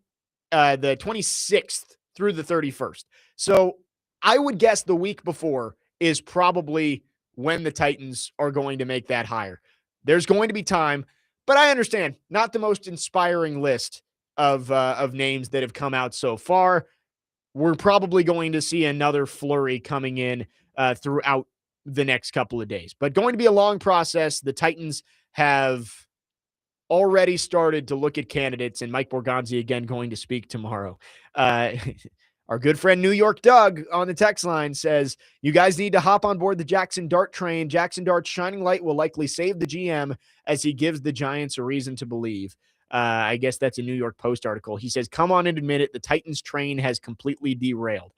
I don't think that's true. Yesterday was not a good day for the Titans with Cam Ward being injured, but I think there is a lot of reason to believe that this thing can get turned around. They just have to make the right decisions. And it would be completely fair to say that why do we trust the Titans to make the right decisions based on what they've done for the last 5 years? And I would agree with you. Yeah, the Titans have not done much to inspire a whole lot of confidence from the fans. But you look at the resources they have and the guy that they now have leading it all, I think there is hope that the Titans can get this figured out. I would not say the Titans train has completely derailed. That happened a while ago. They finally have the equipment to get it back on the tracks. We'll see if they can actually get it done, I guess would be a good way to put it.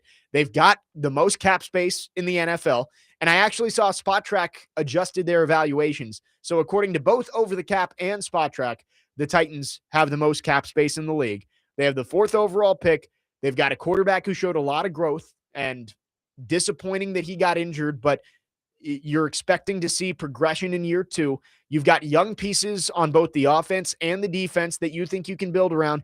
There's at least hope that this team, if they make the right decisions at coach and have a good draft or two, that they could be back to being competitive in the AFC South by the time the new stadium opens. And that's the thing with some of these year 1 turnarounds that have happened with Mike Vrabel in New England, Liam Cohen in Jacksonville, some of these other ones, how quickly Sean Payton was able to turn things around in Denver, getting them to the playoffs in year 1. So that is going to be the expectation that a lot of these teams have, the 5 teams that currently have head coach openings, they're going to try to find the guy that can get their organization flipped around as quickly as possible. Now, that's a really good feel-good story, but that doesn't always play out that way. But it does show you that it is possible that if you bring in the right guy who brings in some of the right pieces to surround Cam Ward, like what Ben Johnson has been able to do in Chicago, he really put an emphasis on, we're going to build the interior of the offensive line because Caleb Williams was sacked more than any other rookie quarterback in history. Got him some weapons, Colston Loveland, some receivers, Rome Odunze in year 2. So it's possible. You just got to get the right guy. Yeah, you mentioned the Patriots, and the Patriots made all the right choices this offseason, right? They added good players in free agency in the draft. They hired a good head coach who has turned it around. They're the 2 seed in the AFC this year. But does this sound familiar to you? 4th overall pick, most cap space in the NFL, second-year quarterback, new head coach. That's what the Patriots had last year. That's what the Titans have this year. Doesn't mean that that's what's going to happen, but that amount of resources allowed a 1-year turnaround. I wouldn't pick the Titans to be in the playoffs next year. I think that they're going to be a 6 to 8 win team next year, which I think that's going to show progression if you use your cap space effectively, if you hire the right head coach, and you bring in a couple of marquee young players with your 1st and 2nd round picks. This team can be a borderline playoff team next year, a team that is at least playing meaningful football in December. I don't think they're going to make the turnaround the Patriots did, but it shows you a team in a very similar spot to the Titans a year ago right now is now the 2 seed in the AFC. The Titans just have to make the right choices. They've got the resources to turn this thing around, and it starts with getting the right head coach. 615-737-1025 is the phone number. Speaking of the playoffs, let's talk about the playoff picture coming up next. We have a full bracket. We will go through it on both the AFC and the NFC, and also we will get into the Titans draft. We know where they are picking. What does it mean as the Titans look ahead to April, where they will pick 4th overall in the 1st round? 615-737-1025 is the phone number. Jake Lyman, Parker Kelly, next man up, 1025 The Game.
Final hour, next man up, 102.5 The Game. Jake Lyman, Parker Kelly, broadcasting from the Busy Bee Plumbing, Heating, and Air Conditioning Game Nashville Studios, home of the $99 yearly Beehive membership, where the buzz is always about great service.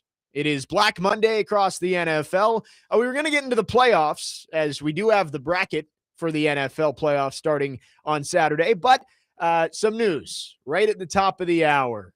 The Arizona Cardinals have fired Jonathan Gannon, 15-36 during his 3 years there, and lost 14 of his final 15 games, including 9 in a row to end the year. So, Jonathan Gannon is fired, and that is now 6 head coaching openings across the NFL. Another job for the Titans to compete with. The Cardinals, that's an interesting one for me, because they do have a lot of young pieces, right? Like, you look up and down that team, there's some talent there. Marvin Harrison Jr. has not gotten off to the start to his career that was expected coming out of Ohio State, but still a guy that you believe can end up being a high-level wide receiver. Trey McBride, maybe one of the most underrated players in the entire NFL, one of the better tight ends in the league. Paris Johnson Jr., you drafted him early at tackle out of Ohio State. This is a team that does have some pieces, but what are they going to do at quarterback is a big question. And this actually ties together another conversation I wanted to have on this show, is what do the Cardinals do at number 3? The Titans, the Titans draft hopes took a shot yesterday when the Bengals blew that game to the Browns down the stretch. If the Bengals had won, the Titans would have been picking 3rd. The Cardinals would have been picking 4th. But now the top 3, with the Giants winning yesterday, looks very interesting. Raiders, Jets, Cardinals. I would think the Cardinals, you move on from Gannon. I think they're moving on from Kyler Murray. Are they looking quarterback at 3? And I'm leaning they might, because Pete Thamel just reported that Ty Simpson, although a final decision has not been made, that the NFL is his most likely option. So, is there a chance that quarterbacks go 1, 2, 3 ahead of the Titans this year, just like they did 2 years ago, and you get your pick of the litter of the best non-quarterback in the draft? I think I could see it playing out that way. And with Jonathan Gannon being fired as the Cardinals head coach, I wonder if they're more likely to want to start over with a new head coach and give him his quarterback of the future if it is Ty Simpson who would be there at number 3. Yeah, so the Jonathan Gannon firing was pretty much inevitable. And I'm of the belief that Kyler Murray will not be an Arizona Cardinal next year. So it makes you think, are they going to go after a quarterback? Well, Ty Simpson, if he happens to declare for the draft, Indiana just got Josh Hoover from TCU yesterday to commit. So that makes you think that Mendoza's going out. Is absolutely 100% gone. The other quarterback, Dante Moore, who Mel Kiper has as his number 1 rated quarterback.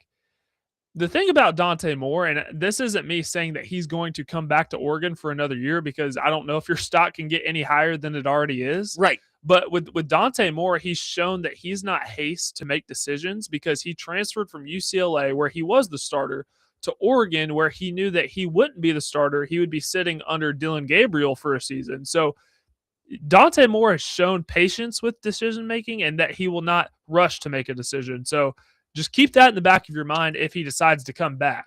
But it will be interesting to see what happens with the quarterback landscape. I saw Todd McShay put out there today that Dante Moore should have his agent talk to the Raiders and see if he's going to go number 1 overall, and then go back to school if he thinks the Jets are going to take him.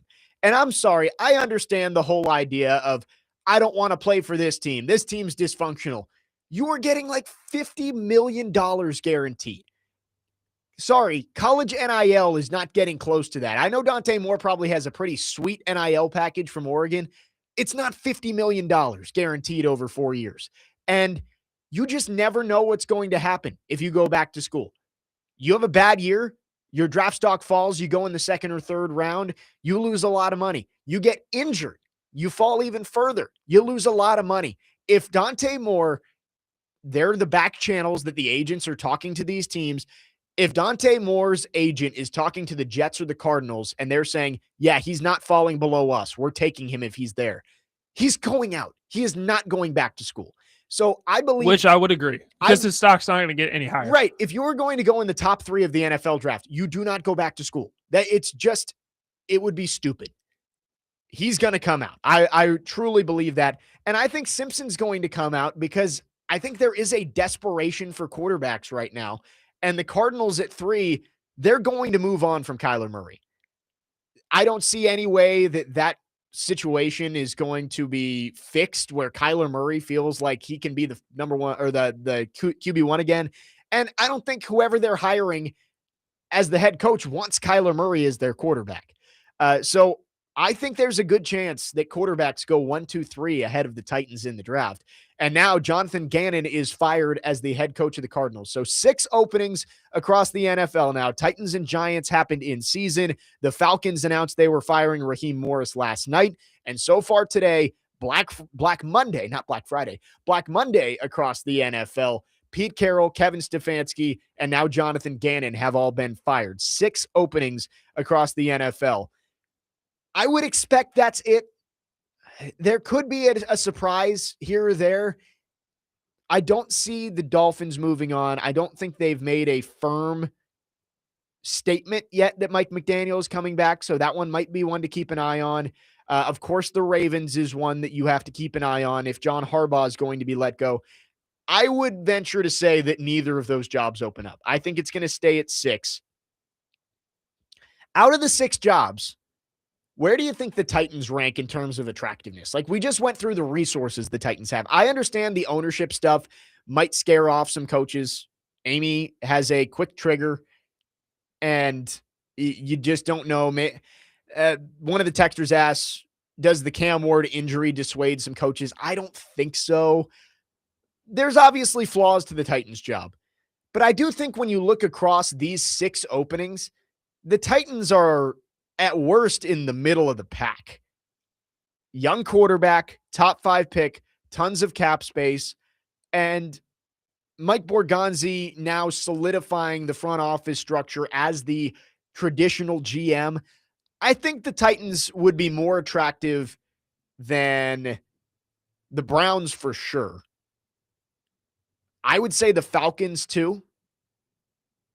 And then I think you can make arguments for the other 4 combined. I think Titans, Raiders, Giants, Cardinals all have their pluses. They all have their minuses. But I don't think the Titans are going to be one of those jobs that's just being leveraged against other openings. I think they're going to be attractive to some candidates, but it is getting a little bit more crowded out there on the market. There were only 2 open last night, and now we've got 6 head coaching openings here on Black Monday. See, I'm of the belief that I think the Falcons is probably the most attractive because I think that roster is ready to win and win now. They just haven't had the right coach leading them. They do have the best record out of those 6, but they don't have a first-round pick this year. Correct. Their cap space is not quite as flexible. And that's the downside. But if you think about the leap that their defense took from where it was last year to now, like finishing top 5 in sacks after being they didn't have horrible, a pass rusher to save their life. You got 2 of them in the draft last year. The offense with Bijan Robinson, what Kyle Pitts showed down the stretch, Drake London, Michael Penix when he's able to come back from injury. Although I will say that's his 3rd ACL tear since college. Right. So that's very concerning. But that roster is too talented not to win now, especially in that division. So I'd say that's probably the most attractive. Yeah, I can see it because I think that roster, I agree, is the most ready to win now. But in terms of improving that roster and the quarterback, I would slot that behind the Titans, the Giants, the Raiders, maybe the Cardinals. But I do agree with you in terms of ready to win now, like next year. Who's going to have the best chance to compete for their division? I think you could put the Falcons up there, but long term, I don't know if they're set up the best to succeed when you compare them to some of these other jobs. 615-737-1025 is the phone number. Matthew in Nashville texts in. We all agree that now, speaking of Arizona, Kyler Murray will be in a different uniform next season. 100%. I really struggle to see a way that they're going to have him as even their backup next year. When you look around the NFL, who might want Kyler Murray? The Colts is the name that we've thought about, right? But you make a good point that maybe Riley Leonard can give him a little bit of a showcase until Daniel Jones is healthy. Daniel Jones probably going to be a little bit cheaper now coming off the injury, maybe not a long-term deal for him. Maybe the Dolphins for Kyler Murray, but if you're the Dolphins, do you want to go from Tua to Kyler? That kind of feels like a lateral move. But I don't know, like, because Tua one, the injury history, but two, I think he's just reached his ceiling. Yeah, I don't know. You may be right. You may be right. It's not much better. Tua, like that puts them in a terrible situation elsewhere around the league. He's eating up a lot of that cap. I don't see a whole lot of Tua or Kyler landing spots. Like, and that's going to be tough. It's going to be really tough for him. He may go play baseball. Who knows? Yeah, maybe the A's will want to bring him back. Like, I'm just looking around. There's not a whole lot of spots that make a ton of sense for Kyler Murray. Steelers, would that be one that you look at with Aaron Rodgers retiring? They're not really in a position to to go draft a quarterback. And Aaron Rodgers has left the door open that he may come back another year.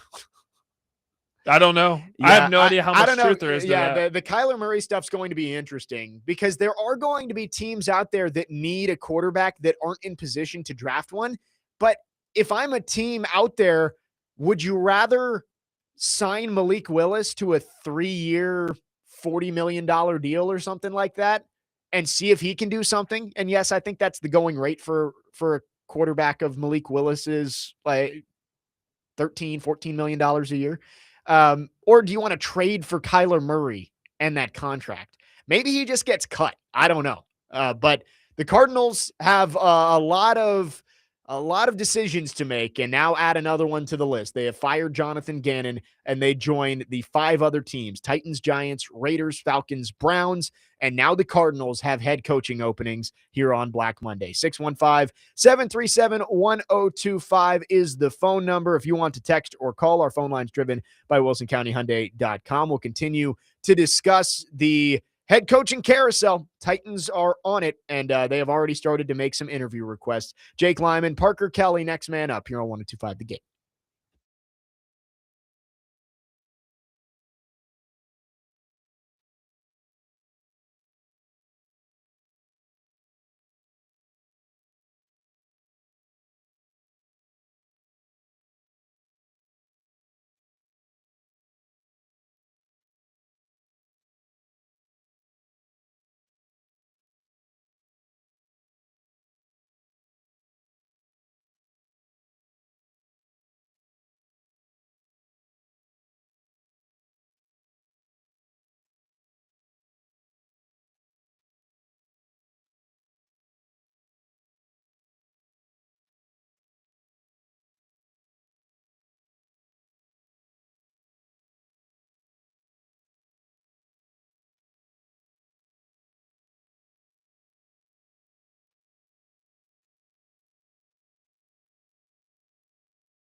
Next man up, 1025 The Game. Jake Lyman, Parker Kelly with you.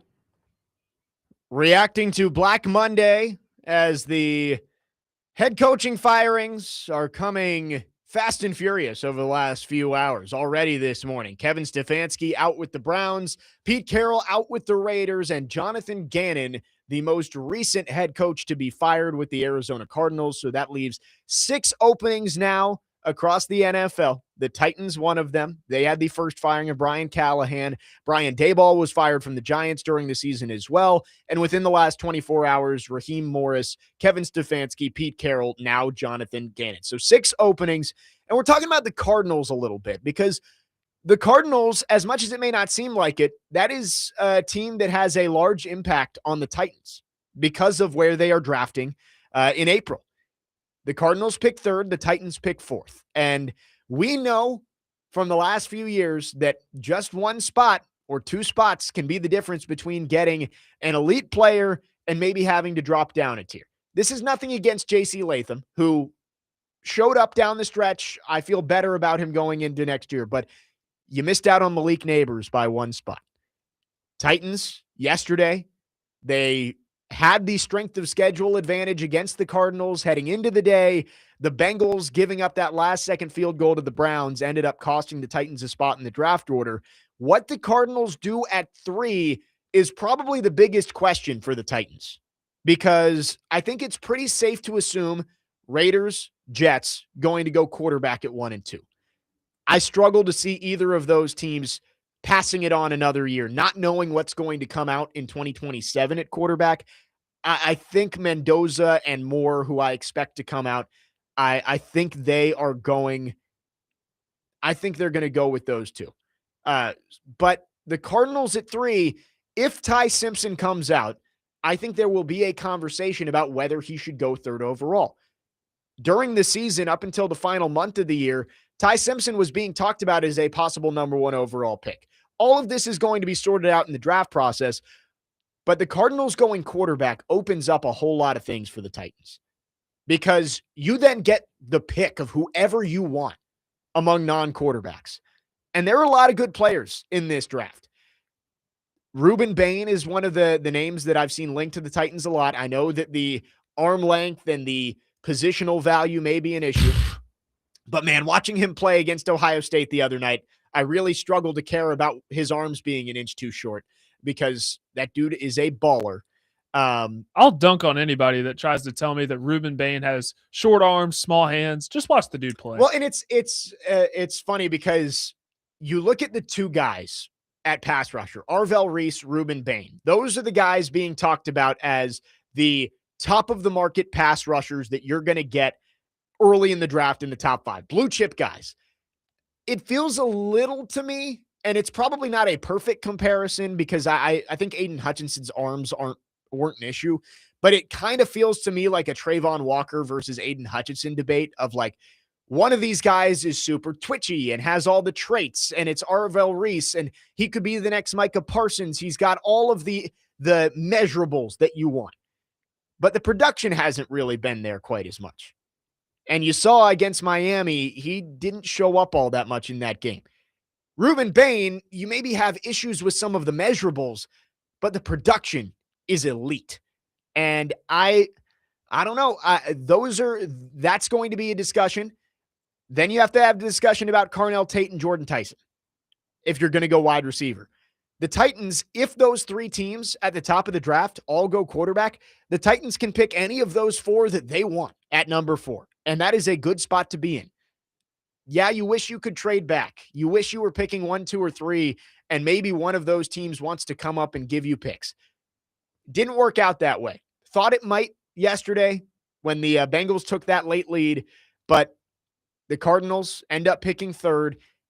Now they part ways with Jonathan Gannon. I think they're going to go quarterback. We got a long way to go, but it feels like they're going to want to take a quarterback, and the Titans are going to be left with an option of, hey, wide receiver, edge, and then pick your flavor. Carnell Tate and Jordan Tyson, I need to watch more of them. I will say I've watched more of Carnell Tate throughout the year. I did pull up some film of Jordan Tyson over the weekend just to get an idea of what he does. And I like Jordan Tyson. The injuries are a little bit of a concern, but you can see that he's a guy who is going to be a top 10 pick. I like both of them. I like both Reese and Bain. You got to hope the Cardinals go quarterback because, if they go quarterback, you're not getting your pick stolen from you, right? Like you can go through the draft process all the way through. And just like a couple years ago, I think the Titans were pretty much dead set on Joe Alt, and the Chargers take him 2 picks in front of you. You take JC Latham. If those 3 teams go quarterback, no one's taking your pick. You're going to have an option of one of those 4 guys, and that's who I expect it to be. Is there anyone else that you would think the Titans would consider at number 4, Parker, outside of those 4 names? I'm completely David Bailey from Texas Tech. Yeah, deserves to be in that conversation too. Sure. No, and especially after the way he played against Oregon. Right. So, no, I'd say that those are. Give me the 4 you named again. I'm trying to keep track. Reese, Bain, Tate, Tyson, and we'll put Bailey in there. I think that's the short list for the Titans, at least as it stands right now. I could see Peter. Nah, I mean he's defensive tackle. Right. I was gonna. Do you like Bain? I think the versatility. At least you can say, all right, he might have to play inside, but at least we know he can play on the edge. Yeah. I don't know if you take a true defensive tackle at 4. I don't think so either. A guy that if you were to maybe trade back and get a later first round pick, Mansour Delane out of LSU, I could see being a guy. Former Hokie. That's right. Had a great year. So no, but you're right. Short list of, I'd say those candidates at number 4. If you stick and pick at 4, I think it's those 5. And we've got 3.5 months to figure out what the Titans are going to value. I think Mike Borgonzi tomorrow will likely, most of the questions are probably going to be about the head coaching search, but I think maybe there's a question or two of like, what types of players are you looking to add this offseason? And maybe that will give us a little view into what the Titans might prioritize at the top of the draft. But those 3 teams all needing quarterbacks ahead of you, not having the Giants in front of you, who the Giants could have traded out of that pick, but the Giants picking at 2 like they were slated to puts them in a position where they could take one of those guys ahead of you. If these 3 teams go quarterback, the Titans could get their pick of the best non-quarterback in the draft, which is a great spot to be. 615-737-1025, looking at our text line. Benjamin says, do you think 3 quarterback needy teams drafting before the Titans benefits or hurts them? Is it less likely they get a trade with the possible 3 quarterbacks going before them? I think it's a benefit because the Titans aren't in position to trade anyway, right? Now you can get the top guy in the draft who's not a quarterback. Yeah, sure, you'd love to be in the position to trade, but if you're looking at the Titans having to stick and pick, you want as many quarterbacks to go off the board in front of you as possible because you're not taking one. We've got 2765 Cam Ward injury update per Schefter. Let's find it. Let's see if I can find Adam Schefter on Twitter. I haven't seen anything. It says no surgery, according to the text. Okay, that's a good thing. So that's good. That's a good thing. Of course, Twitter is freezing on me. Let's take a break, and we'll talk about it on the other side and get to more of your text. 615-737-1025 is the phone number. If you want to text or call, our phone line's driven by WilsonCountyHyundai.com. Apparently, we have an update on Cam Ward, and we will get to your thoughts on the text line as well. Jake Lyman, Parker Kelly, next man up, 1025 The Game.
Next man up, 1025 The Game. Jake Lyman, Parker Kelly with you on this Monday. And we were looking for the report because, of course, X at the worst possible time wanted to freeze up on me. But during the break, we found it. Adam Schefter and Ian Rappaport reporting test today on Cam Ward's shoulder showed that he has a sprained AC joint, but doctors do not believe he needs surgery as he heads into the start of the offseason. So, good news for Cam Ward likely means that's not a grade 3 sprain as it was initially reported, because I think grade 3 heading into the offseason, you probably would want surgery, but 6-week recovery is what's being reported with no surgery. So that is good news for Cam Ward, and he will hopefully be ready to go for all of the offseason stuff too, which is big. That's with Cam Ward, with a young quarterback, that first season can feel like drinking through a fire hose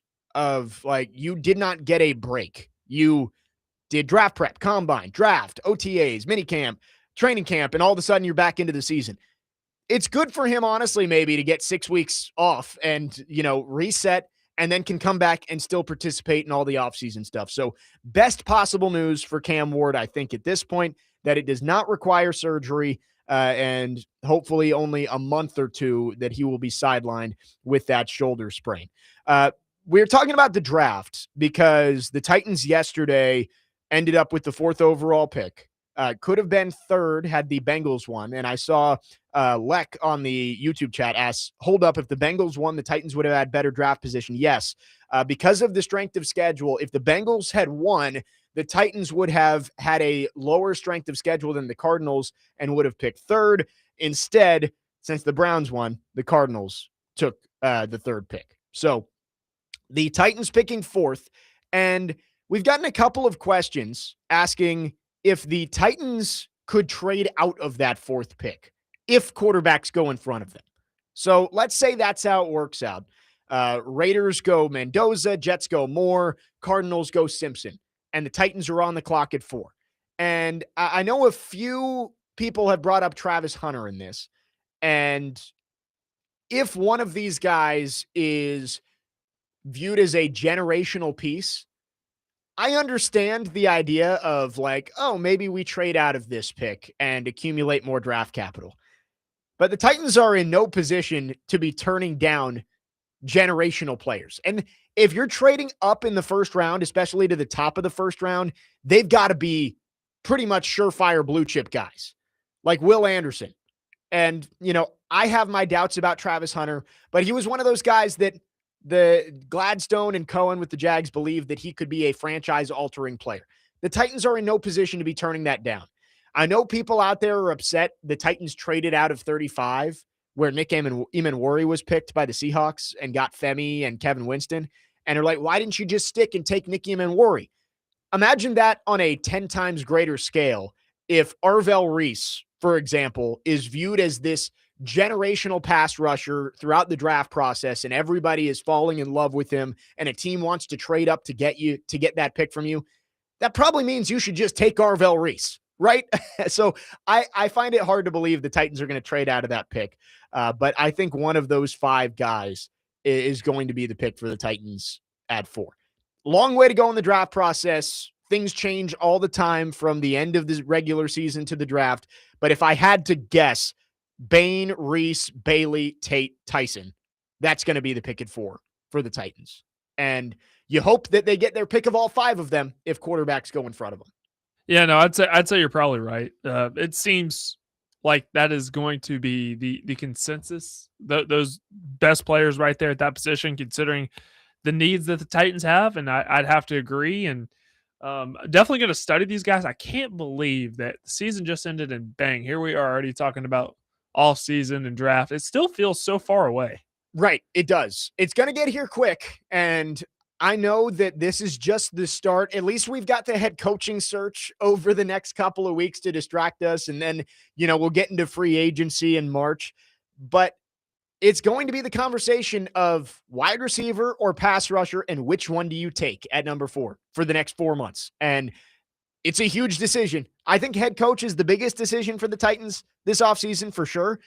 But next is what Mike Borgonzi does with that 4th overall pick. And the hope is that quarterbacks go ahead of you 1, 2, 3, and you get your pick of all of the blue chip non-quarterback prospects. Paul Kaharski with a tweet about Cam Ward here. Titans received positive news on Cam Ward. AC joint sprain. Surgery has not been recommended. They feel it's the best case scenario. He says, I don't know if tests confirmed initial report of grade 3 sprain. So we don't know if it is a grade 3, but I have to assume that it's not grade 3. Because as Robert says on the text line here, he says that's just the Titans and their doctors making another bad decision on not doing the surgery and ruining Cam. I find that hard to believe. I know the Titans have shown incompetence for a while, but when you're messing with your number 1 overall pick, potential franchise quarterback, you don't take any risks, right? Especially at the end of the season where he's not going to miss any game time no matter what you do.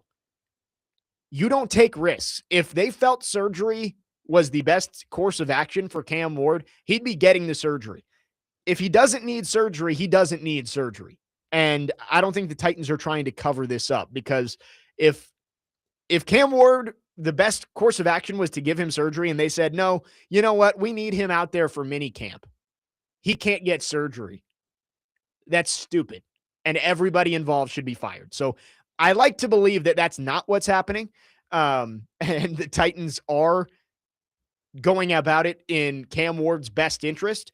But according to Paul Kaharski, Ian Rappaport, Adam Schefter, best case scenario for Cam Ward when it comes to his shoulder sprain, it is an AC joint sprain, but is not expected to require surgery. And I saw from Justin Mello that he is expected, it's about a 6-week recovery timetable for Cam Ward. Great news. That is phenomenal news. That is great news this morning. This is going to be a busy week for Titans fans, and it's a good way to start it, getting good news on your starting quarterback, that he is not going to miss a majority of the offseason. But I think there's going to be a lot more news that comes out this week in terms of the head coaching search. You have to be able to get this one right. And we've already seen, again, 4 interviews requested. Matt Nagy, Steve Spagnuolo, Lou Anarumo, and Vance Joseph officially. Cliff Kingsbury also being rumored. Nevada Josh on the text line says, don't forget about Caleb Downs or Jeremiah Love.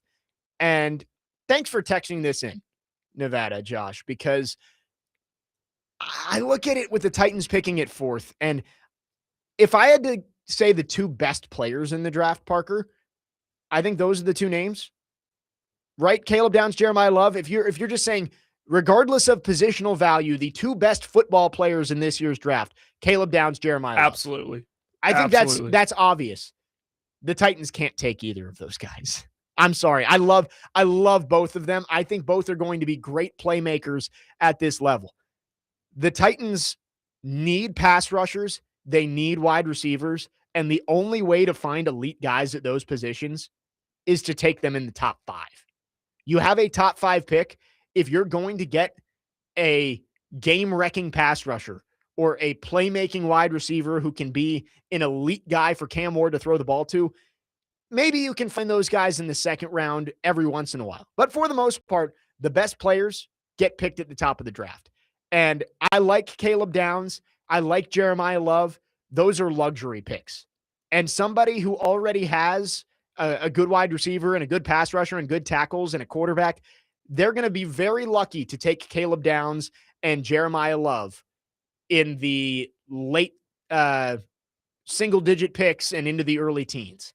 The Titans can't afford to take those 2 guys. As much as I'd love to toy around with the idea of taking Jeremiah Love, because I believe him and Caleb Downs both are going to be instant impact players, going to be, I think they are solidified. They are going to be fantastic NFL players. But again, it's like you said, luxury, and the Titans just can't afford that right now. I love Caleb Downs. I love Jeremiah Love. And if the Titans were maybe 2 years further down the road and maybe they got a high pick in a trade, that's a pick you take. Like maybe the Rams, who are going to have the Falcons pick in like the early teens. That's a pick that I could see them making. Go get Caleb Downs. But the Titans, safety is one of the few positions that I think you look at on this team and say they're good. And I know you don't pass up great players just because you already have decent players, but when you don't have basically anybody on the edge and you do not have a number one wide receiver, taking a safety when you have Amani Hooker and Xavier Woods and Kevin Winston already, it would just be, it'd be stupid. 2438 says Caleb Downs is an Eagles type pick. Yeah, that's a good comparison there. Like that's a guy that the Eagles could take. I don't know if he falls that far. Maybe they have to trade up, but Caleb Downs is going to make a team very lucky that he fell to them. The Titans can't take him at number 4. 615-737-1025 is the phone number. Keegan asks, is the Micah Parsons prototype tag kind of too much for Arvell Reese? Comparing guys to Parsons just because they can play the edge and off ball makes sense. Sure, but I can't fully buy into the prototype thing because Reese's production does not match what Parsons was doing in college. I agree with you. Yes, that is the risk you take with Arvell Reese, is you are drafting based on traits and projection over production.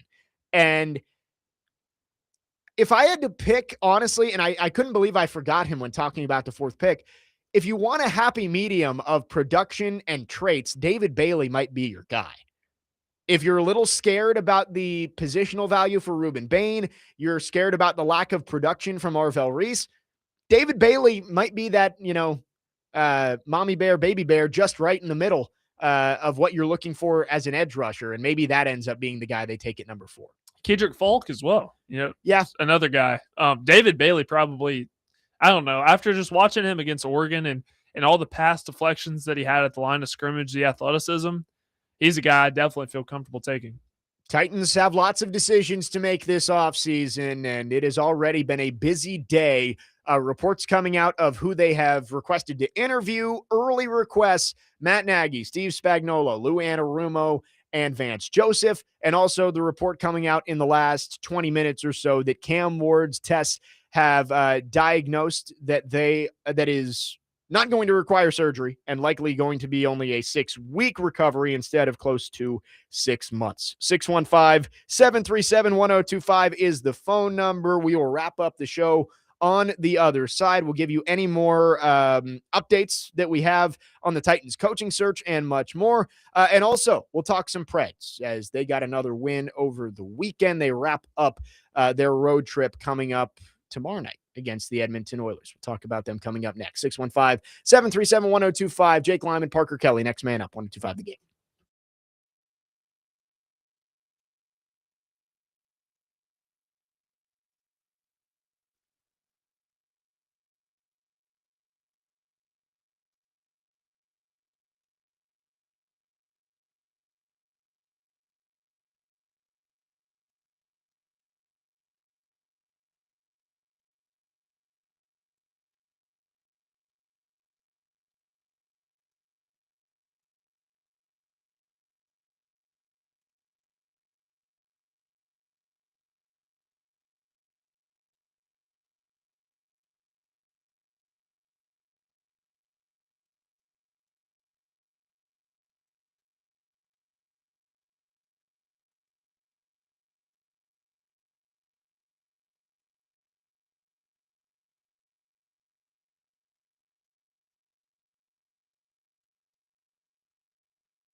Final segment on this Monday. Next man up, 1025 The Game. Jake Lyman, Parker Kelly with you.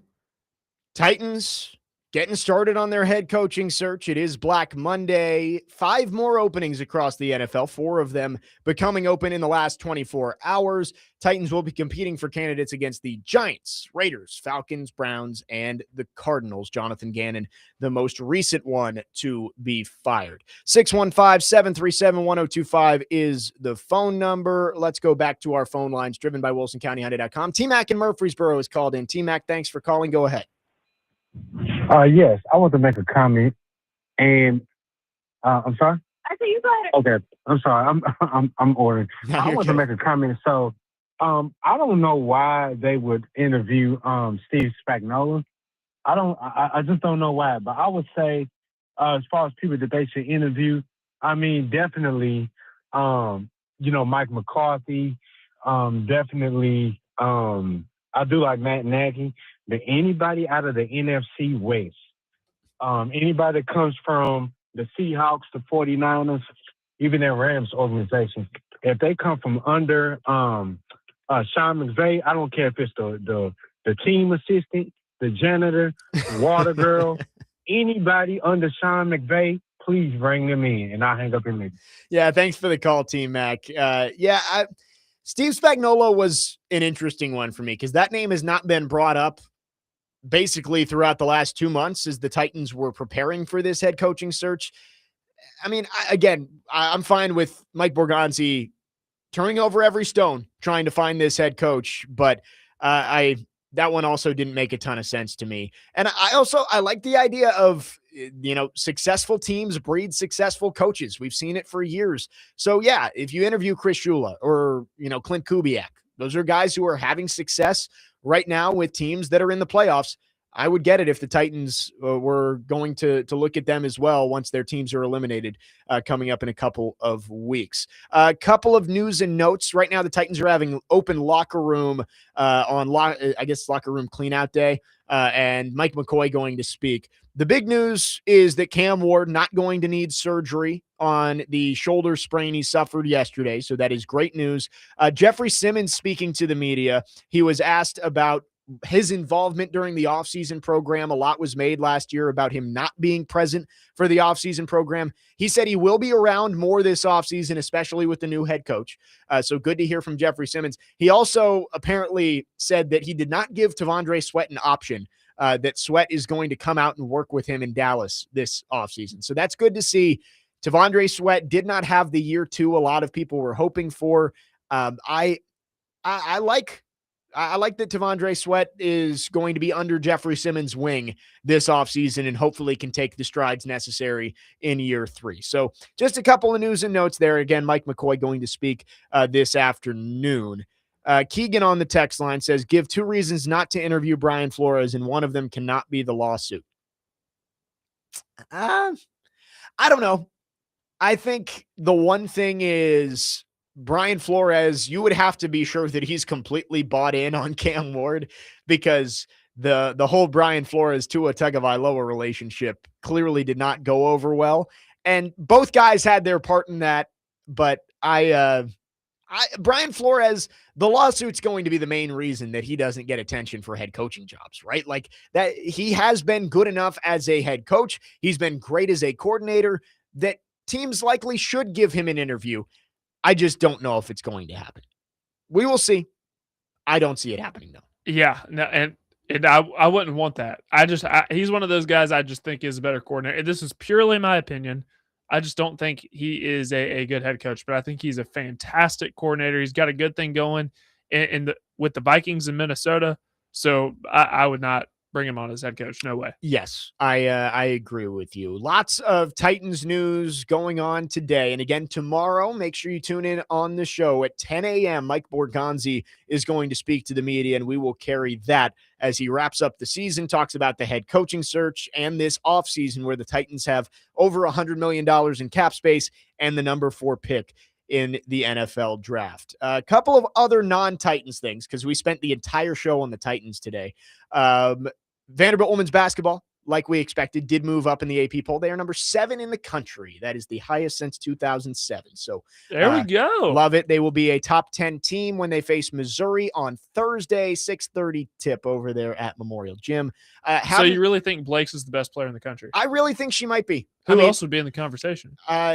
Sarah Strong and AZ Fudd at UConn are both up there. Fudd's probably going to be the number 1 pick in the draft. There is another player from Spain, I believe, who could be ahead of her. Looking elsewhere around the country, I think you look at Madison Booker at Texas. She's up there. Juju Watkins when she's healthy, but she's obviously not playing this season. Lauren Betts at UCLA. But you can't have the conversation without putting Michaela Blakes in there at this point. I'm interested to see the men's poll as well, to see where Vanderbilt climbs it, because they're at 11 right now. Right. Michigan State lost over the weekend to Nebraska, but I see Nebraska, they're also undefeated. By the way, if y'all haven't tuned into Nebraska hoops, they're legit. The men's team is legit. Yeah, Nebraska's now a basketball school and Indiana's a football school. What a world we live in. Who would have thought? And yeah, I have not seen the men's AP poll being released yet, but I would expect Vanderbilt, the only school left with both men and women undefeated in college basketball, will both be top 10 schools sooner rather than later. The women already number 7, and the men are 11, but we'll see the new poll about to come out. Michael and Madison, it mentions Audie Crooks from Iowa State too. Yeah, she is leading the country in scoring. She's really, really good. She is. I think there is a ceiling to her game of, against a lot of smaller schools, she's going to beat up on them because no one has the size to match her. But we saw yesterday, Baylor beat them by basically doubling her and saying, make somebody else shoot. But Audie Crooks definitely deserves to be in the conversation as well. Before we wrap up the show, did want to mention the Predators. We'll talk some more Predators with Nick Frazier tomorrow. But they were finishing their 7-game road trip tomorrow. The Edmonton Oilers, 8 p.m. puck drop out there in Edmonton. It's been a long road trip for the Preds. They are finally back at home on Thursday to take on the New York Islanders, starting a 4-game homestand. I mean, this road trip, no matter what happens tomorrow, I think you can say it was a success for this team. Won 4 out of 6 on the road. Right. And you've beaten good teams. Like, you're not just beating up on bad teams on the road. You beat the Wild in their barn. You beat Utah on the road. You beat Vegas on the road. You just beat Calgary, who you were battling with for a playoff spot.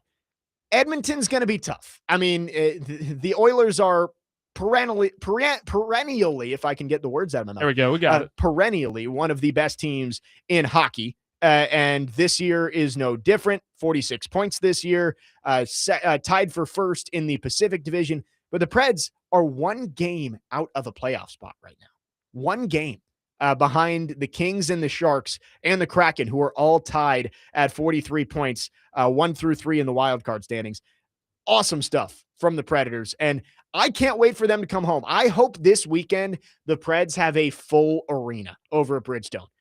The Islanders coming in, that's a good team. They're second in the Metro right now. So that's going to be a good game on Thursday night.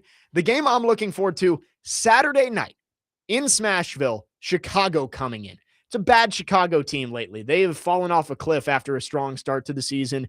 They do have 41 points. They've maybe surged a little bit lately, but they had a rough stretch there through December. Rivalry game Saturday in Smashville. I hope that Nashville goes and fills up Bridgestone Arena for that game, because this team deserves it the way they've been playing lately. Is that now 13 out of 19 for the Preds? And yeah, I believe so. You've been able to win 4 games out of 6 on this road trip. Already a success no matter what happens tomorrow night in Edmonton. But man, you'd love to be able to steal at least 1 point on the road against the Oilers tomorrow night. And Bridgestone Arena is awesome when the Preds are in contention. It gets loud in there. Rivalry game, Chicago. That's going to be tough because the Bears will also be playing the Packers. Right. Preds and Blackhawks. So, by the way, did I tell you I looked at Preds not Preds? Yes, you Bears did. Packers tickets. $500 minimum. I mean, Bears Packers Saturday night in the playoffs. That might be one of the toughest tickets to get. Yeah. That'll do it for us on the show. Tomorrow, Nick Frazier is with us. We will still talk Titans as they continue the head coaching search. We will air the Mike Borgonzi presser coming up tomorrow at 10, but also the transfer portal is spinning fast. Chaos, especially in the quarterback position group. We'll talk about all that tomorrow. That is coming up 9 a.m. on Tuesday. But coming up next, Chasing Big Joe right here on 102.5 The Game.